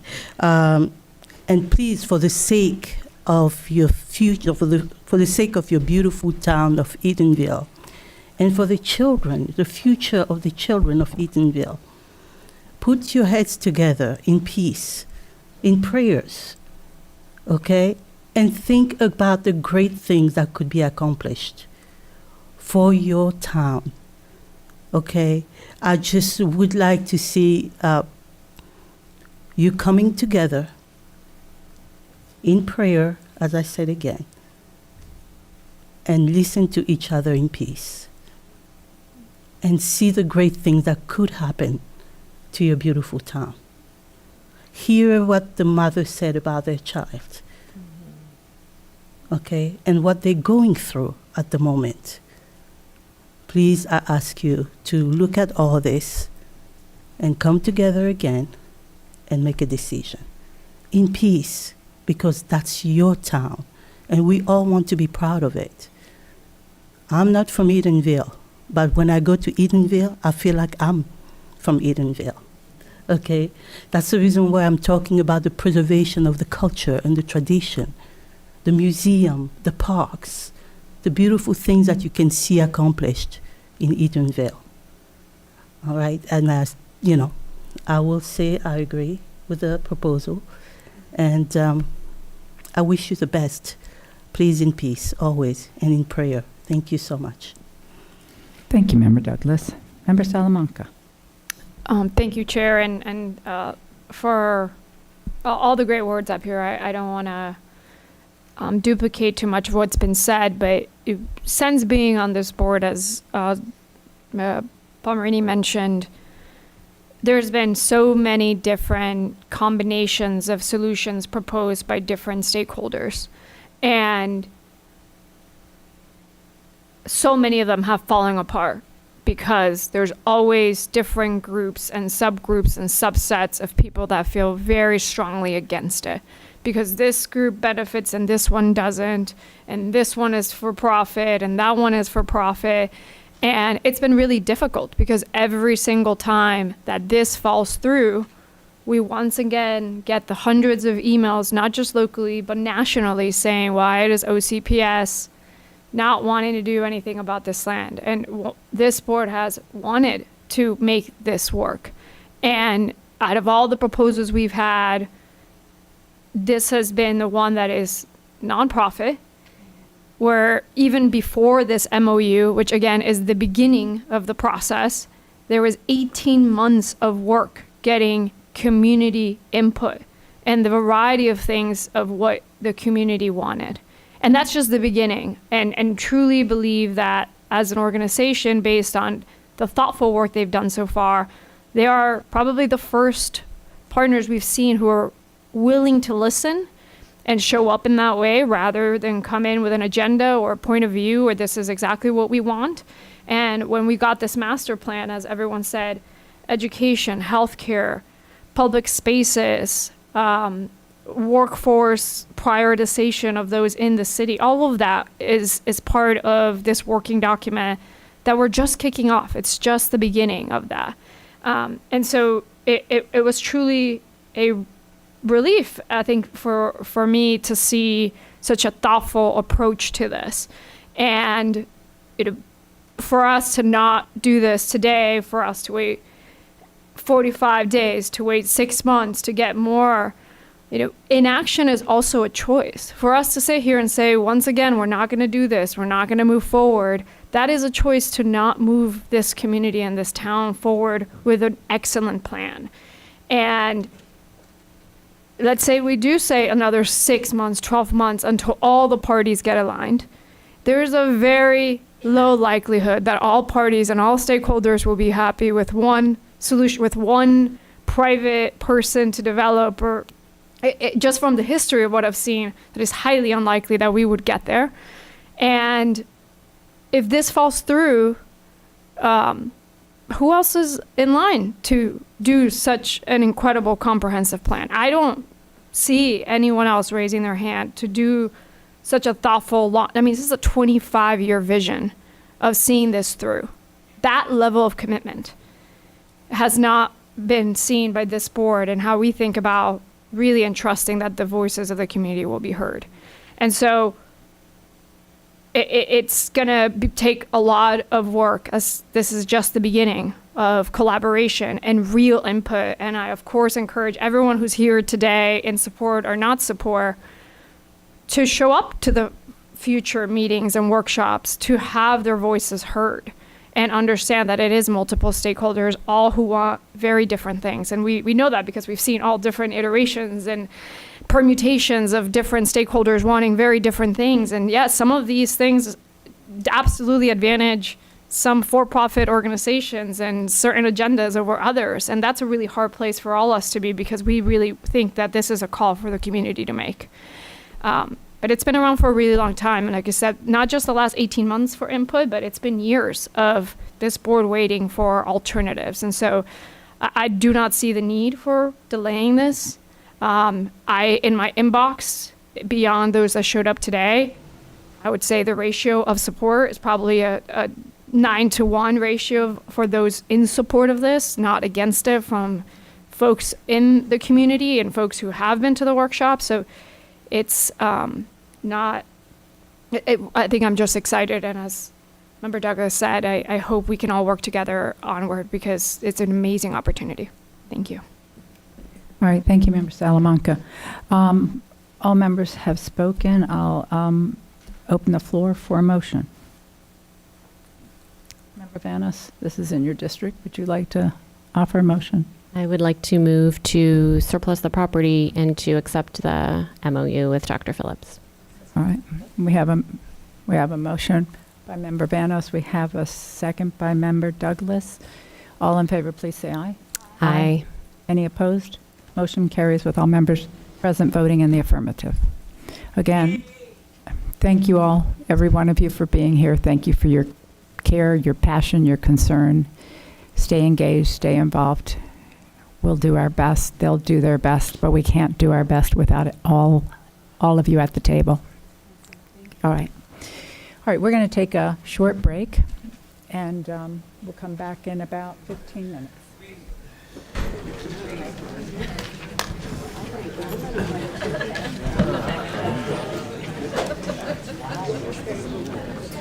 You want to get a job done, give it to the women.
All right.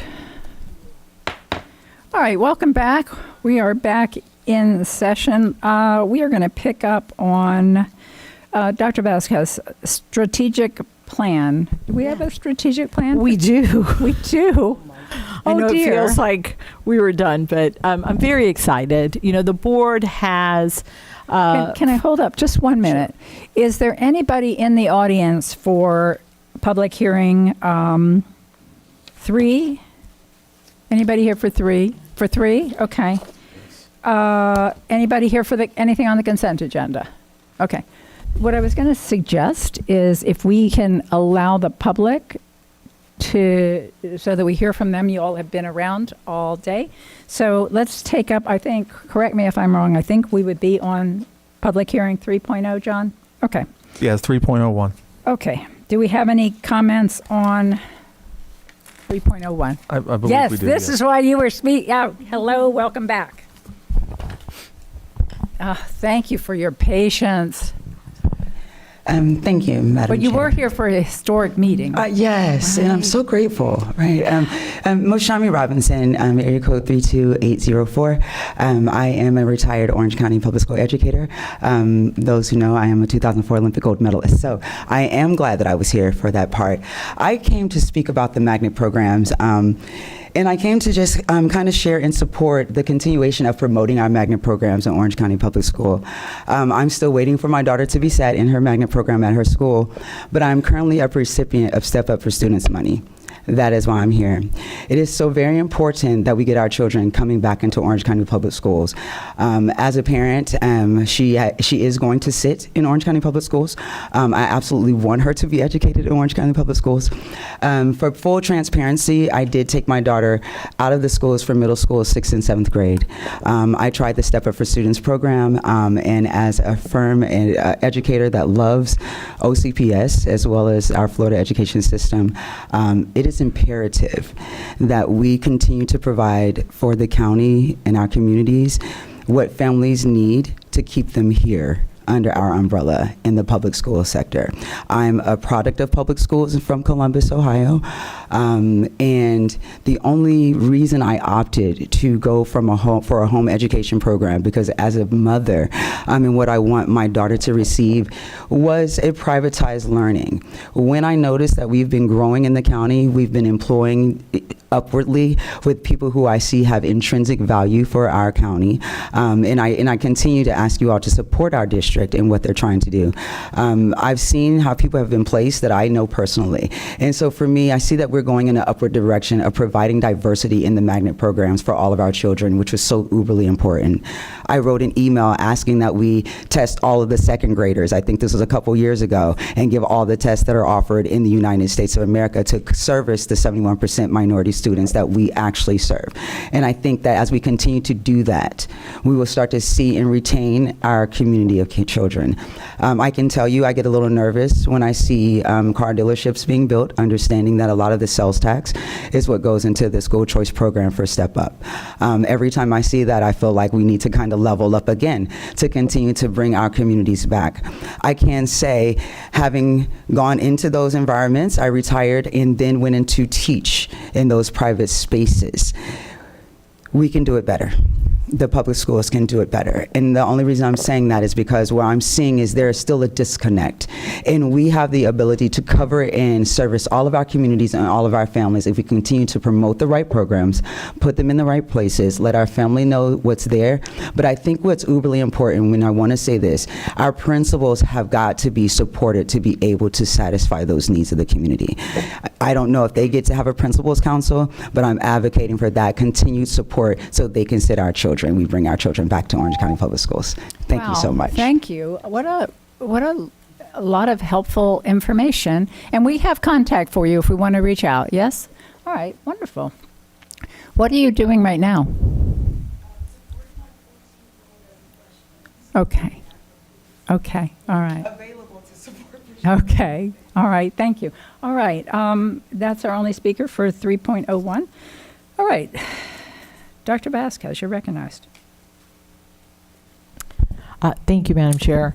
I'm so excited about our strategic plan update.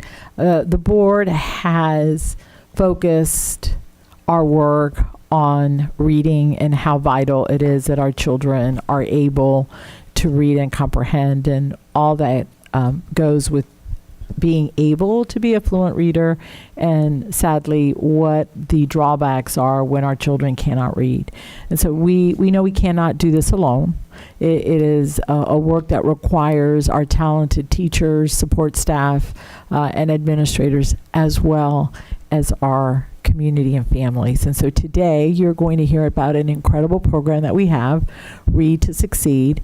You're going to hear that it started through the work of our incredible foundation and how it has grown and is thriving and the impact it's having on our children. And so I am going to turn it over to Dr. James Russo, who will lead us in the presentation.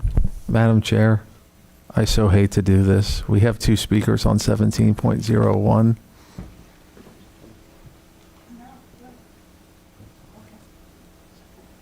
So if we wanted to take the speakers, okay. All right, so the first speaker on 1701 is Stefana Farrell.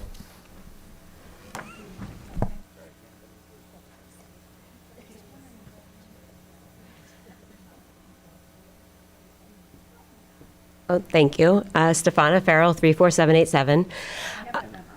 Right. So, you know, as a parent of public school kids, I am very concerned that within a week, not even a week, of passing the Schools of Hope legislation, we see, you know, there's reference to Shark Tank. This is, you know, blood in the water and the sharks are circling, and KIPP schools coming in, taking over our assets, utilizing our resources, and their proposal says K through 2, then they're skipping 3, 4, 5, and then doing 6th grade. So what happens to our kids that, you know, they've enticed the community, they've gotten them into K through 2, and then, oh, guess what? Our public schools still have to stick around and serve those kids for 3, 4, 5 because they don't have a plan ready for them. It is incredibly concerning to me that we are prioritizing choice, a false idea of choice, when they get to pick and choose who they're going to serve and utilize our resources, drain our funding, and try to promote themselves, utilize our spaces while they go ahead and start turning a profit so that they can then create a K-12 school in our community. I hope that there is a plan. I know you all have to approve this anyway, but I hope there is a plan to educate the public on exactly what is happening here, what type of commitments there are, the lack of accountability that they have to this community, that they can come and go as they please, as it suits them, and pick and choose who they serve and when they serve them. I am very concerned about this. I know you have to vote it through because of the penalties that the state has put in place, and all of it is a shame. I'm saying it here during the public comment period in hopes that people start to realize what is happening here. School choice is a lie. You do not have the choice. They have the choice on who they serve, meanwhile draining our public schools. So thank you for the work that you do in supporting our children. I am a public school graduate. I look forward to my kids graduating from Orange County Public Schools. Thank you. Your next speaker is Colson Fry.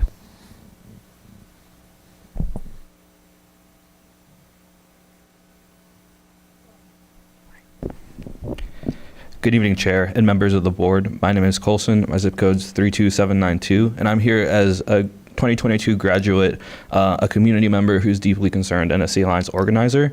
Last week, the State Board of Education expanded the definition of persistently low-performing schools. Now, if a school is in the bottom 10% for 3rd grade reading or 4th grade math scores, it can be targeted for replacement. If a school earned 3 grades lower than a C in 5 years and has not earned a B or higher in the most recent 2 years, it can be targeted for replacement. If a school was closed under state intervention, it could be targeted for replacement. This means that many more schools in Orange County are suddenly eligible for takeover, and the district is forced to sign agreements within 60 days or lose millions in funding. Tonight, we see the first examples of that expansion here in Orange County. The proposed agreement with KIPP Central Florida shows how quickly the new state rules are being used. This school could open in neighborhoods like Mercy Drive, Washington Shores, or Holden Heights, pulling students and resources away from existing public schools. The Board of Education will have little control over location, impact, or oversight. I would like to highlight that these schools of hope operate parasitically to our public schools. They use our public facilities, services, transportation, and they rely on public school infrastructure and our tax dollars, while at the same time pulling funds away from the public school system. KIPP Central Florida has a plan to grow and expand over the next 10 years. Instead of attempting to improve the public school system of all students, they instead want to prey on public schools that they deem failing, a criteria that has become significantly looser over the last State Board of Education meeting, placing many of our schools that we would agree are not failing at risk of schools of hope. This is predatory, and this does not place students first. I understand that the state requires you to sign this agreement, but I urge you to be clear with families that this is not a choice made by this board. Please acknowledge that this agreement is being forced on Orange County by Tallahassee, and I ask that you take action in one place you still have power tonight, your legislative platform. Add strong opposition to the expansion of schools of hope so that the voices in this community are heard in Tallahassee. Document your concerns in this meeting record about impacts on public schools. Orange County families deserve transparency, and they deserve leaders who will fight to protect their schools. Please use this platform tonight to do both. Thank you. Thank you. Thank you very much. Okay. That is our last speaker tonight. All right, Dr. Vasquez, we interrupted you. Or we interrupted Dr. Russo. Yeah, Dr. Russo was walking to the podium. Is it Dr. Russo? It is, Yes, right? it is Dr. Russo. Okay, I thought so. He looks to be too young to be a doctor. That's a compliment. I'll take it. Thank you. That Who's is correct. laughing back there? Was that inappropriate? Okay.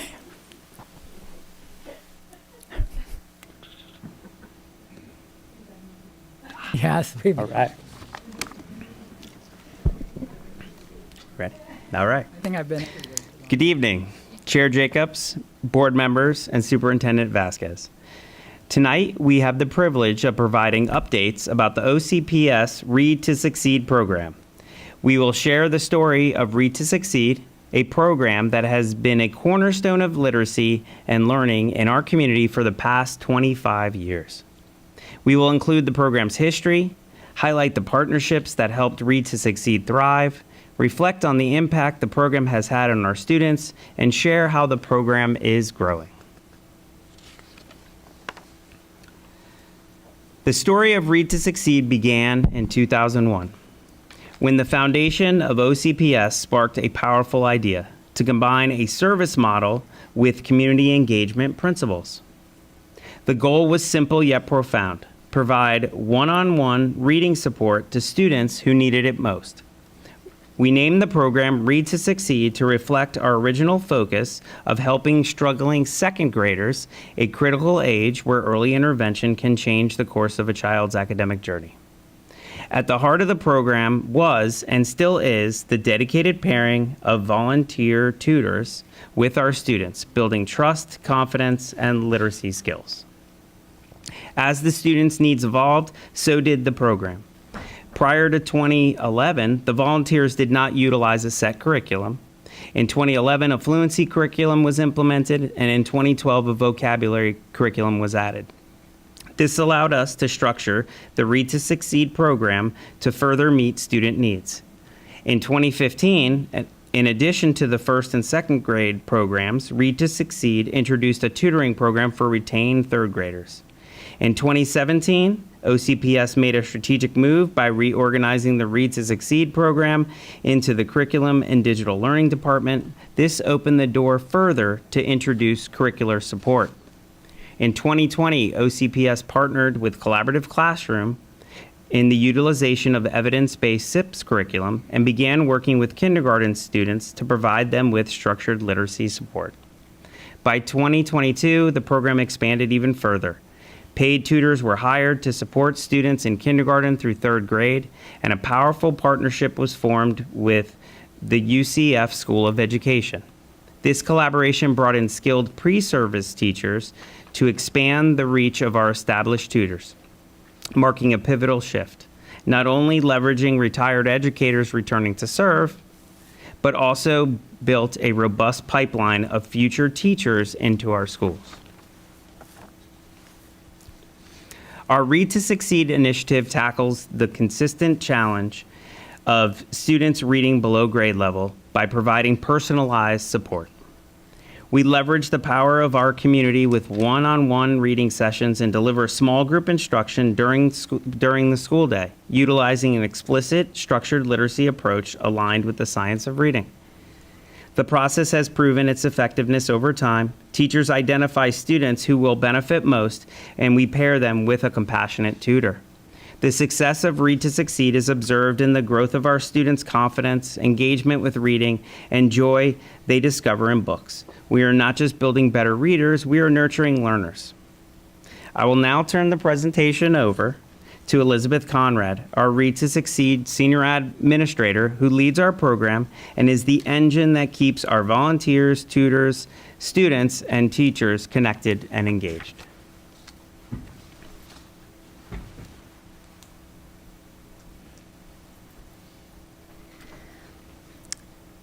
Good evening. Thank you, Dr. Russo, for the warm welcome. Thank you for having me. Read to Succeed began in January 2001 with a passionate mission to help students. Read to Succeed started with 100 volunteers serving 100 students at just 5 schools. It was a humble beginning, but we had a bold dream: to make a real difference in the lives of young readers. Today, that dream has grown beyond anything that we could have imagined. Thanks to our community partnerships, the dedication of our tutors and staff, with the support of our schools, Read to Succeed continues to thrive and expand its impact across the district. In the 24-25 school year, we had 162 volunteers, serving 348 students. In addition, we also had 117 paid tutors supporting 4,796 students. That's 5,144 students receiving literacy support from the volunteers and tutors at 120 elementary schools. This is amazing. However, we have set our goal to serve 5,500 students and have already received interest from 132 schools to receive services during this current school year. Read to Succeed thrives because of our incredible partnerships. None of this would be possible without them. Beginning with the Foundation for Orange County Public Schools, Read to Succeed began as their signature program and continues to be a flagship initiative and a top priority for funding. The foundation has been a pillar of support, bringing in local and national sponsorships from long-standing partners, such as Orlando Youth Magic Foundation, Wells Fargo, Heart of Florida United Way, Disney, Orange County Citizens Commission for Children, just to name a few. The Foundation for Orange County Public Schools has raised over $3 million to date to support Read to Succeed. This includes more than $1 million in matching funds from the Florida State Legislature's School District Education Foundation's Matching Gifts Program, administered through the Consortium of Florida Education Foundations. The foundation continues to fully fund the salaries and benefits of the Read to Succeed program, allowing us to grow, innovate, and continue to deliver high-quality literacy support, keeping the focus of our work on our students. The impact of Read to Succeed is felt in classrooms, within student confidence, and in the voices of educators. We surveyed teachers asking, in your opinion, did your reading tutor have a positive impact on your students' reading success? An astounding 95% agreed. This speaks volumes about the effectiveness of our tutoring model and the dedication of our tutors. We also asked about self-confidence, and 96% of teachers agreed that the reading tutor had a positive impact on the student.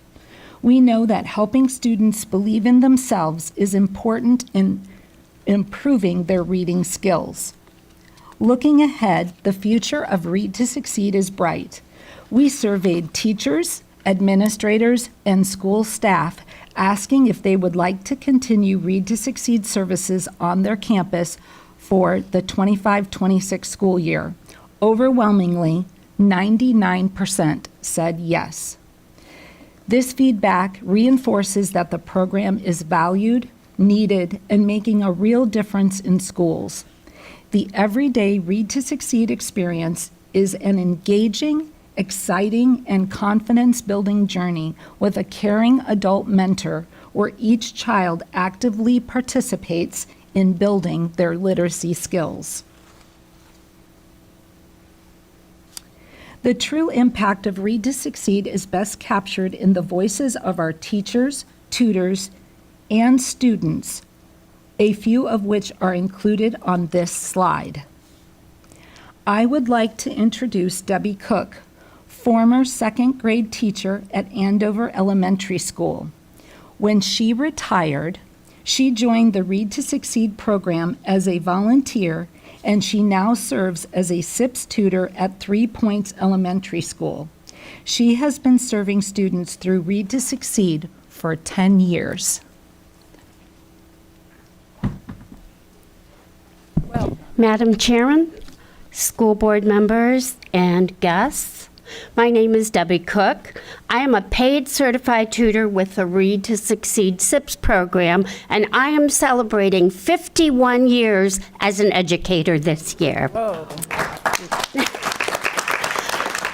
I began my career with OCPS in August 2000 as an elementary teacher at Pinar Elementary School after moving to Orlando from Pittsburgh, Pennsylvania.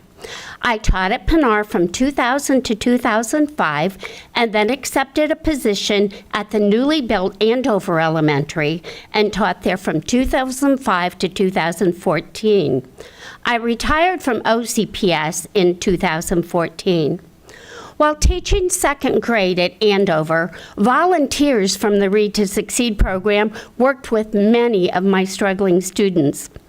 I noticed that those readers were always happy and excited when the Read to Succeed volunteers showed up at our door, and I began to notice confidence in their reading and that they more readily accepted the reading challenges that I gave them. Upon retirement, I began looking for a place to volunteer. I immediately thought about Read to Succeed. I contacted the Read to Succeed office and met with Elizabeth to discuss becoming a volunteer. I was placed at Andover as a volunteer that first year, and then was offered a position as a paid tutor at 3 Points Elementary. 5 years ago, I was selected as one of 5 tutors to pilot the new SIPS program. What is appealing about SIPS is that it focuses on phonological awareness, phonics, and sight words. These 3 things are the foundations of developing excellent readers.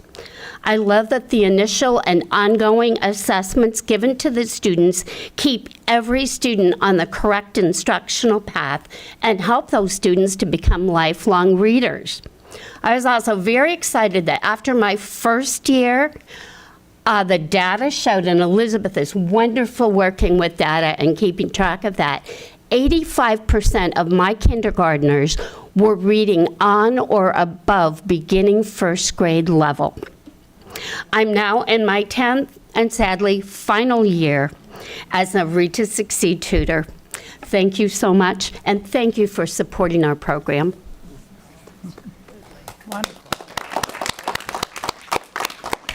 Thank you, Debbie, for your service all of these years. It's been wonderful having you on the team and just supporting our students. So thank you very much. We will now hear from Kimberly Sondell, first grade teacher at Dover Shores Elementary. Ms. Sondell has been involved with Read to Succeed for many years. Good evening. I've been teaching for over 30 years in Orange County, and hands down, Read to Succeed stands out as one of the best enrichment programs. I'm so lucky to have had the opportunity of working with many Read to Succeed volunteers. I get to witness the excitement and growth year after year. There are so many standouts of the program. I'm going to share a few of my favorites. The priceless smiles of my students' faces when volunteers arrive and they share after their session with me, the confidence building that occurs, the love for reading being instilled in their lives, connections with an outstanding role model, academically building foundational skills, increasing vocabulary, sentence building, fluency, and comprehension. And then we can't forget that they get a great home library to take home. Each year, my selected students look forward to their Read to Succeed Day, even keeping track as the day gets closer.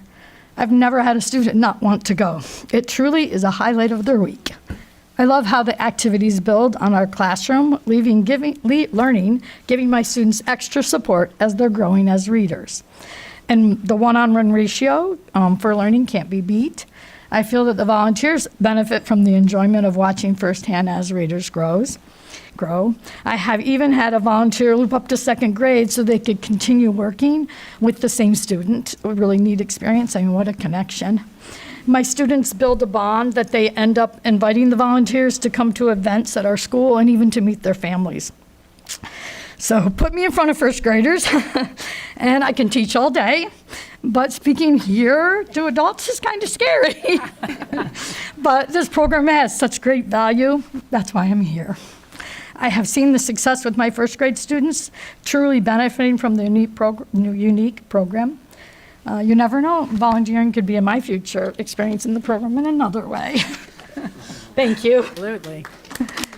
Thank you so much, Ms. Sundell. You're amazing. Thank you so much for being here. I really appreciate it. And we really appreciate you. We really do. Yes, absolutely. Hey, I would be just as nervous in front of the first graders. It's opposite for me. Oh my gosh.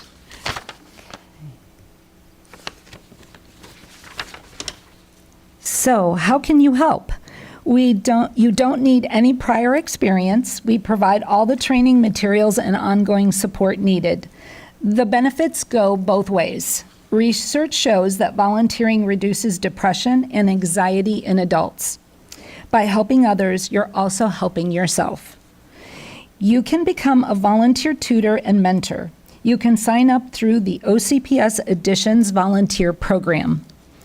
For those of you who would like to begin their support now, please use the QR code on the slide or type in the web address. I would like to thank my team for being here tonight. I would like to recognize first Dr. Russo, Claire Steele, and Dr. Helton for their ongoing support, as well as my Read to Succeed staff. Katie Paxton has been with the program just about as long as I have. She's our resource teacher and does an amazing job. Sadia Rahman is newer to our program, but she's our program specialist. And we also have 2 volunteer coordinators full-time in our office. They couldn't be here tonight, but I'd like to recognize their work as well. Itzel Munez Roldan and Samari Lopez Hill. Without this team out at the Pine Hills office, we couldn't do what we do, and I just want to publicly thank them for everything that they do. I'd also like to publicly thank the Foundation office. Debbie Pedraza has been an amazing support to our program over the years, and Margot Cruz, Director of Philanthropy, has also been super supportive. Everybody in that office is super supportive, and I've enjoyed working with all of them. So thank you for your time, and your support is invaluable, and together we can change the lives of our students. Thank you very much. All right, before you step away, I have one quick question for you. So the volunteers don't have to have any prior, so do you train them on how? Yes, Okay. yes, we train them. Yes. Okay. Yeah, they just have to have a passion for helping kids. That's it. Okay. Yeah. Okay, wonderful. Yes. Thank you very I'm much. retiring from office in a year, so Oh, you might great. see me back. I'll come knocking on your door. Yes, we have many folks in this building that work for Orange County, including Scott Howitt, who's been a Read to Succeed volunteer at Rock Lake for 8 years now. That's so So, yes. yeah, and Debbie Pedraza also cool. volunteers. Yeah. Oh, Scott, just one more reason to like you. That's so cool. Thank you. I love you, whatever the case may be. Thank you so much. Great presentation. So glad you guys were here to share your personal experience. Yes, sir. Yep. And then it's just the final slide. If there were any questions or any more discussion. Oh, any other questions? Yeah. So I just want to also publicly thank Elizabeth. Elizabeth, I remember when we transferred the program over, and your enthusiasm and your love of the work that you do has grown, and I didn't think it could because you were so passionate about it. And so we are so thankful for you and your team and how you continue to support our very young to be able to become avid readers. So thank you. All right. Now we can, John, help me out. What page are we on now? We are on item 3.01, consideration of policy. It's, I believe, JFBD. All right. I remember recognizing the superintendent a while ago on this, so we'll, Dr. Vasquez, we are now on 3.01.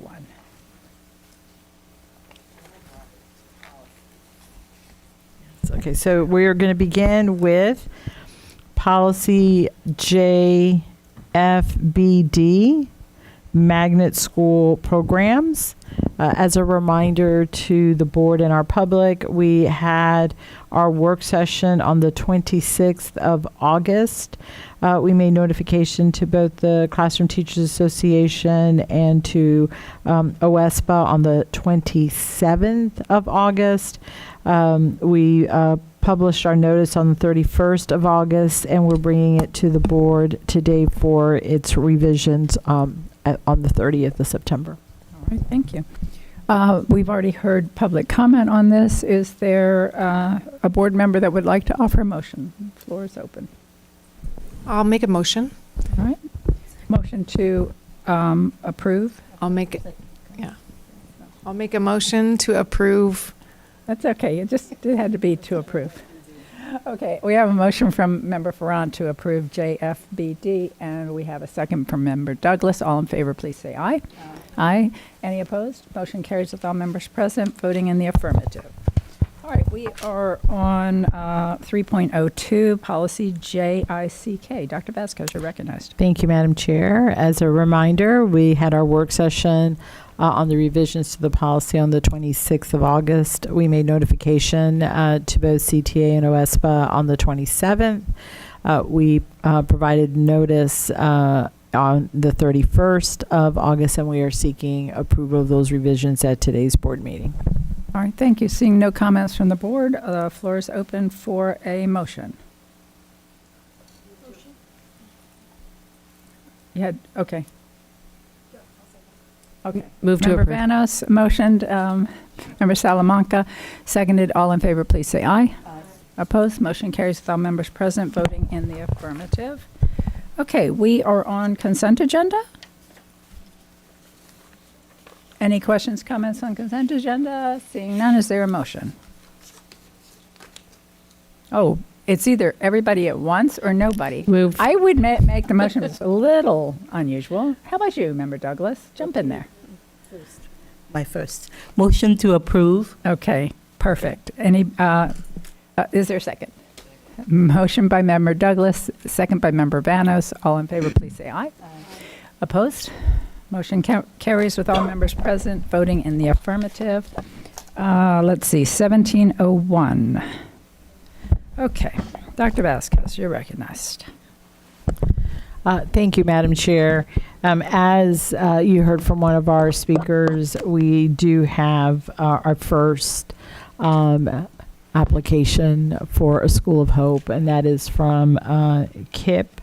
And so I'm going to turn it over to our team, Greg Moody, and he will introduce those members that will be speaking and share some information with you about the this new partnership? Thank you, Superintendent, Madam Chair, and board members. I'd like to introduce, as you know, she needs no introduction to this group, but Dr. Kia Scott with our charter office. She's going to walk us through and give us a little background on this resolution. Dr. Scott? Thank you. Good evening, Madam Chair, board members, and Superintendent Vasquez. Before you this evening for consideration is item 17.01, requesting the approval of the KIPP Central Florida Orlando Performance-Based Agreement. KIPP Team and Family, formerly known as KIPP New Jersey, submitted a notice of intent and performance-based agreement on August 14th, 2025, to open KIPP Central Florida Orlando, a designated School of Hope. For the benefit of the public, Schools of Hope and Hope operators are authorized by Section 1002.33 Florida statutes. A Hope operator is defined as a 501c3 nonprofit organization that operates 3 or more charter schools serving students in grades K-12 in Florida and other states. They have a proven record of serving students from low-income families. Hope operators must meet specific statutory criteria to be designated as an Hope operator by the Florida State Board of Education. KIPP Team and Family is one of the 7 approved Hope operators in Florida. A Hope operator may establish a School of Hope if the following applies. The School of Hope serves students from 1 or more persistently low-performing schools or students who reside in a Florida Opportunity Zone. The School of Hope is located in a Florida Opportunity Zone or in the attendance zone of a persistently low-performing school or within a 5-mile radius of such school, whichever is greater. A School of Hope may be located outside of a Florida Opportunity Zone or persistently low-performing school attendance zone if the school district does not have underused vacant or surplus property available for the Hope operator to use within a Florida Opportunity Zone or persistently low-performing school. The third option would be the School of Hope is a Title I eligible school. KIPP's Notice of Intent and Performance-Based Agreement identify targeted areas greater than or within that 5-mile radius of the following schools: Eagles Nest Elementary, Eccleston Elementary, Pine Lock Elementary, Rolling Hills Elementary, and OCPS Academic Center for Excellence, ACE. The economic opportunity zones targeted include Holden Heights, La Costa, Mercy Drive, Rosemont, South Paramore, and Washington Shores. KIPP Central Florida Orlando School of Hope will operate 2 campuses within a 5-mile radius of 2 persistently low-performing schools and/or a designated opportunity zone.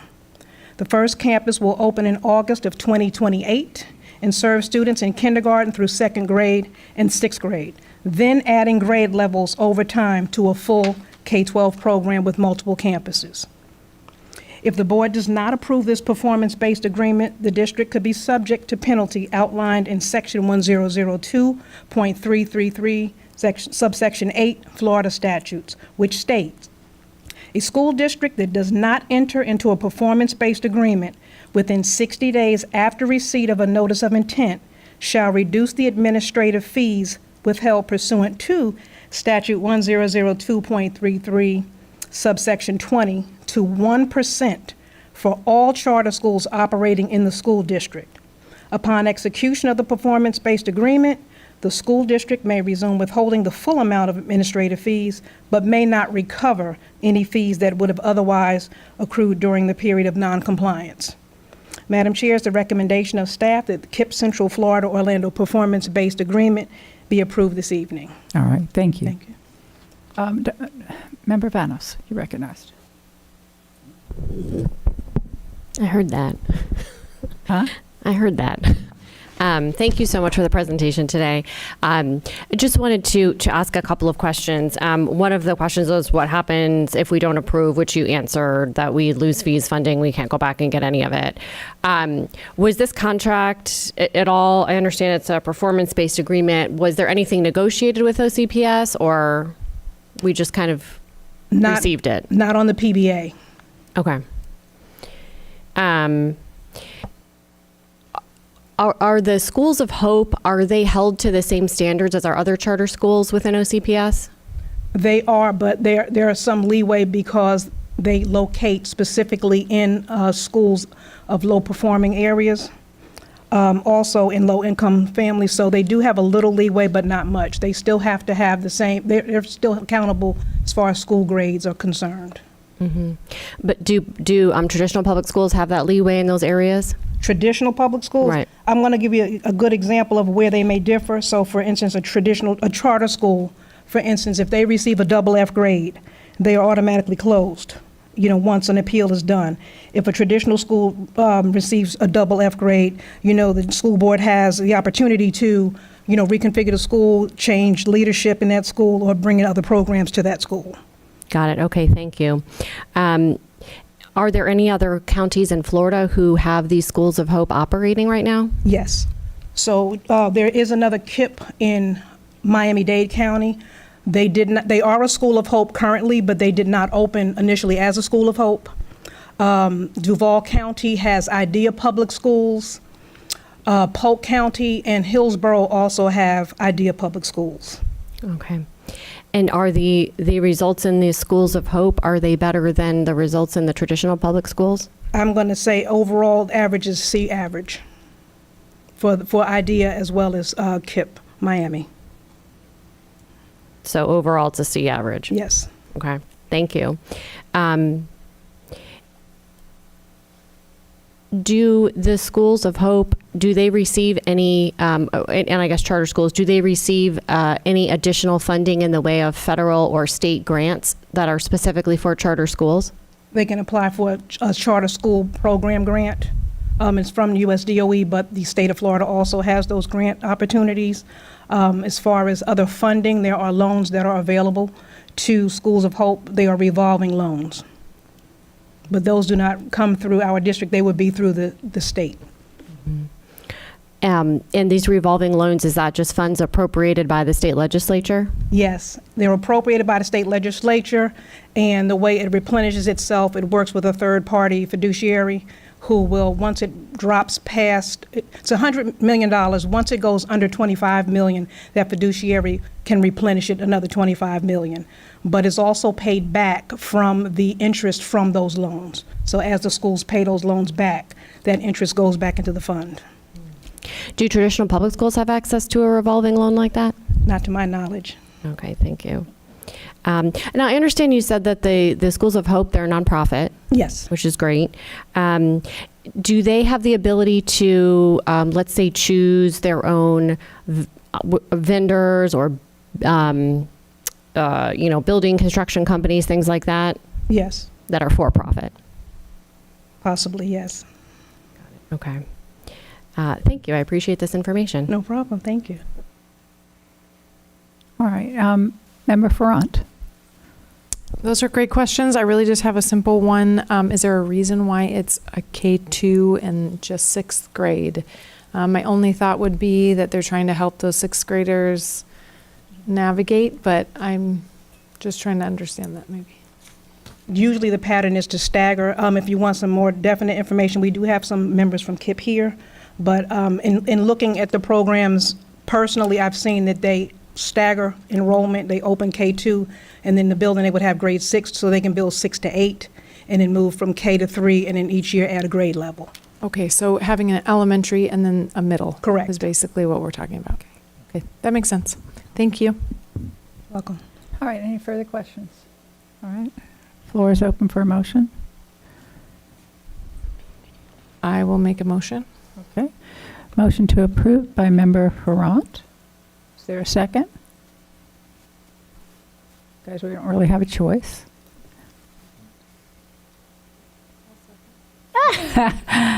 We don't really have a choice. I'll second it. All in favor, please say aye. Aye. Is that an aye, Member Douglas? Okay. Motion carries. Opposed? Motion carries with all members present voting in the affirmative.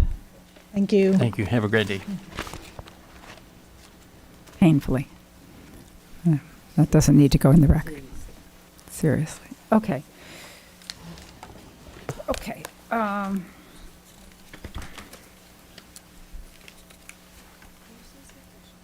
course, Member Front, I'm sorry, I didn't see you. I just want to ask a question. For those who feel like it's painful to do that, my question is, if we're wanting to help all of our students, and there's areas within our district that are having kids that are struggling with their education, and we have a group coming in that wants to help them, wouldn't we want to receive that help?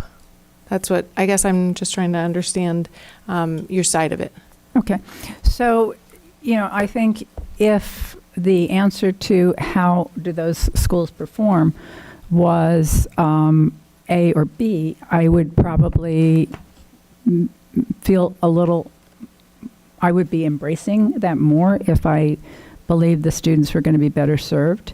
I think that a little bit of that also comes from the different set of rules that apply to public schools. And I'm not just talking about Schools of Hope, but just there are different standards, different measurement tools, different funding opportunities that I think, honestly, I think if we're really interested in making sure that all kids succeed, I think all kids in all schools should have the same flexibility and the same funding. So the rules are different.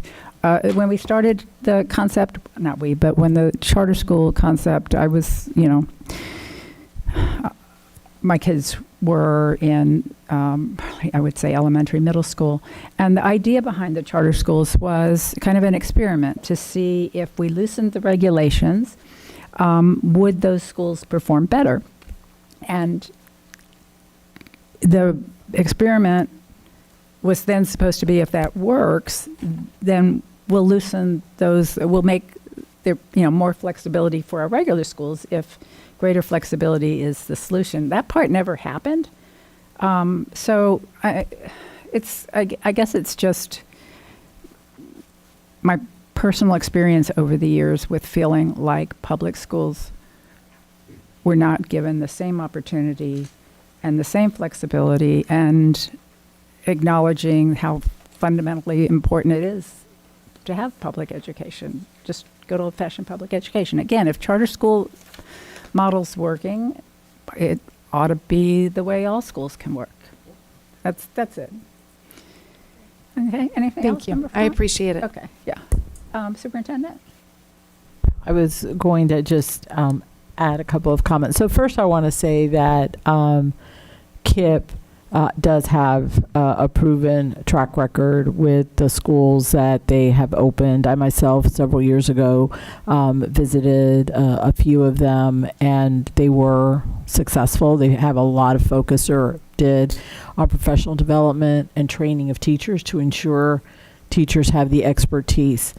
One of the issues we have with the Schools of Hope, and this is not, I believe, applicable to KIPP, but the co-location clause, which I don't know if the board is very familiar with that, but it allows for an operator for a School of Hope to co-locate in another school. And while the legislation passed, I believe, this past year at the very end, I think it's part of the appropriations, but at the last minute, it poses some significant issues for us. So, for example, if we have a school that's at 95% capacity, technically, there's 5% of the seats that are available. A school can come in and co-locate. So you would have two schools in one. We would be paying for the custodial staff, the food and nutrition staff.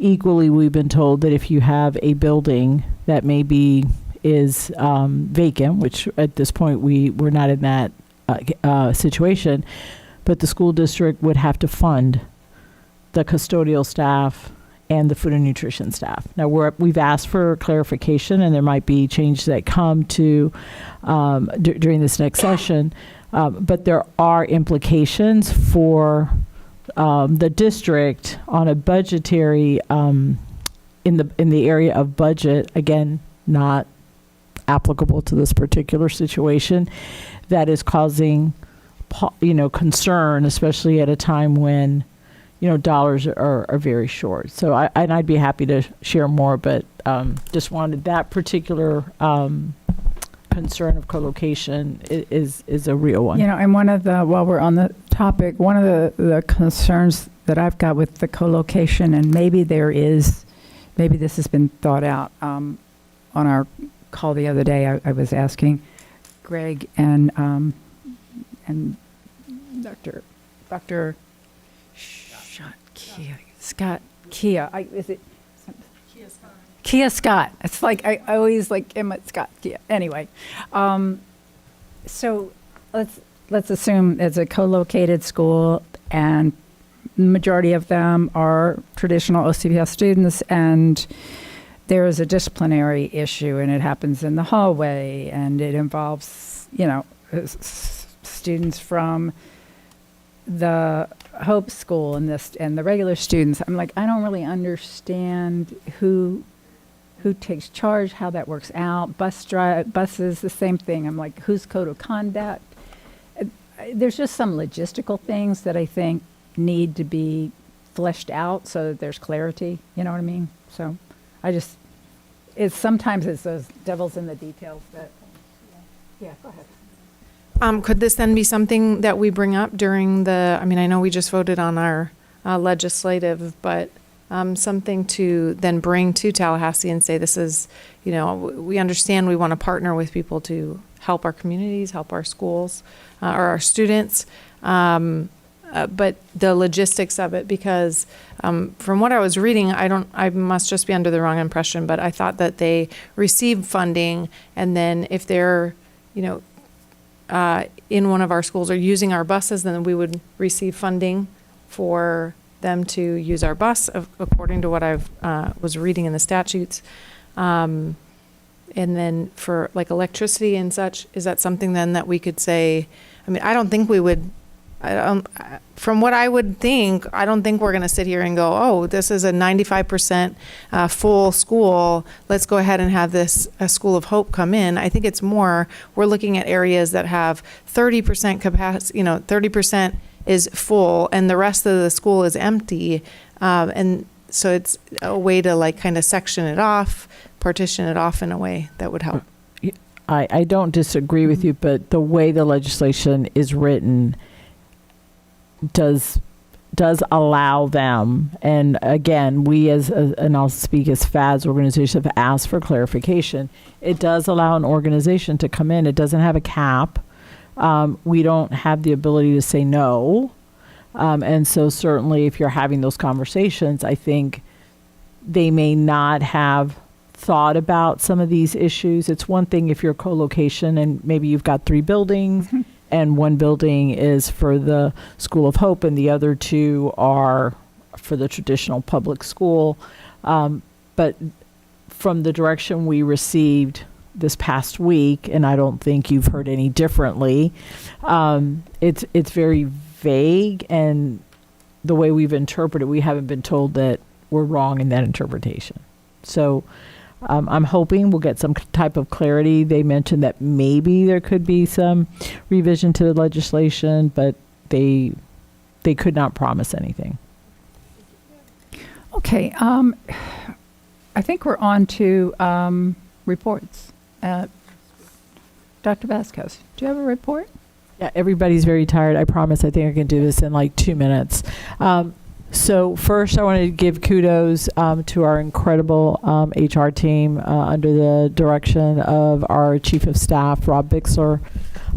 We went through the shock of learning that we were an additional 2,800 kids less, and we had to look at laying off or moving teachers and some support staff. And I'm happy to report that as of today, there's only 1 instructional staff that does not have a position, and all of the classified have been placed. So thank you to the team for their efforts.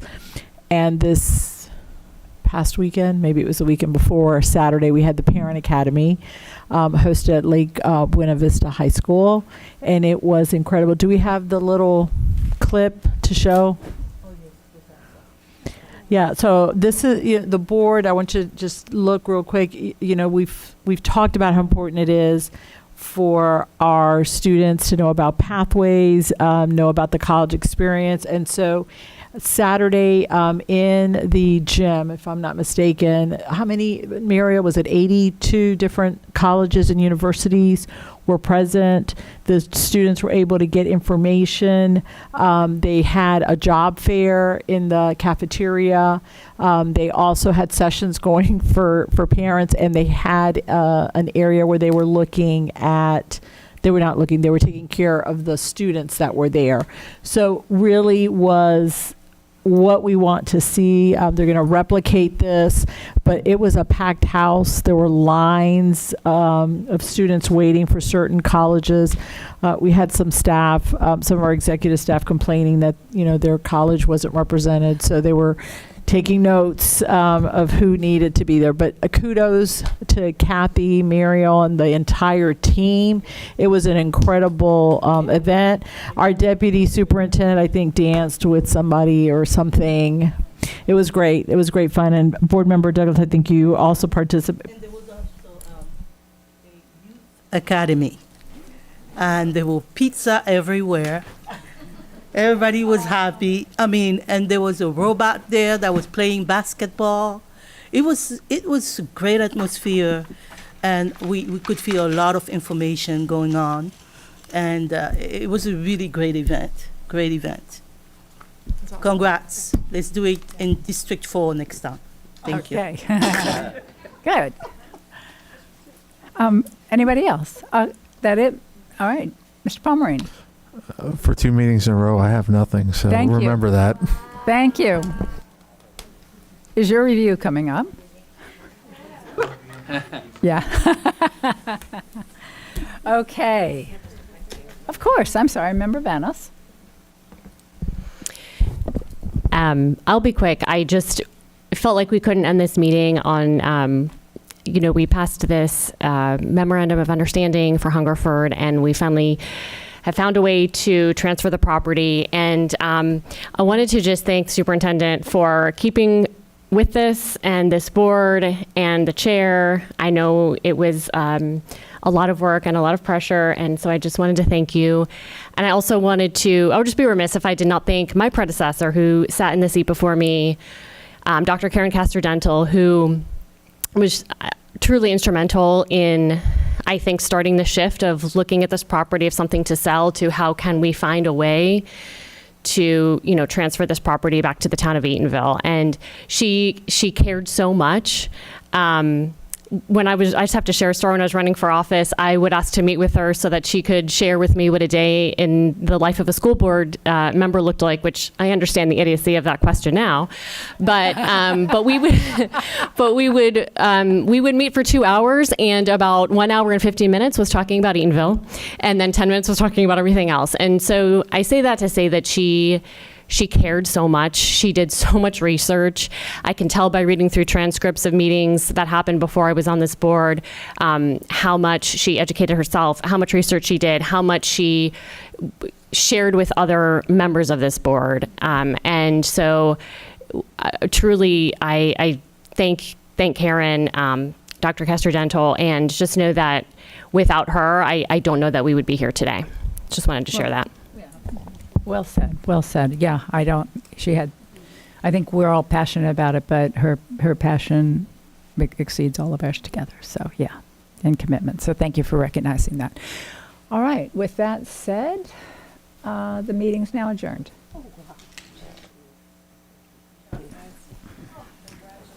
Oh.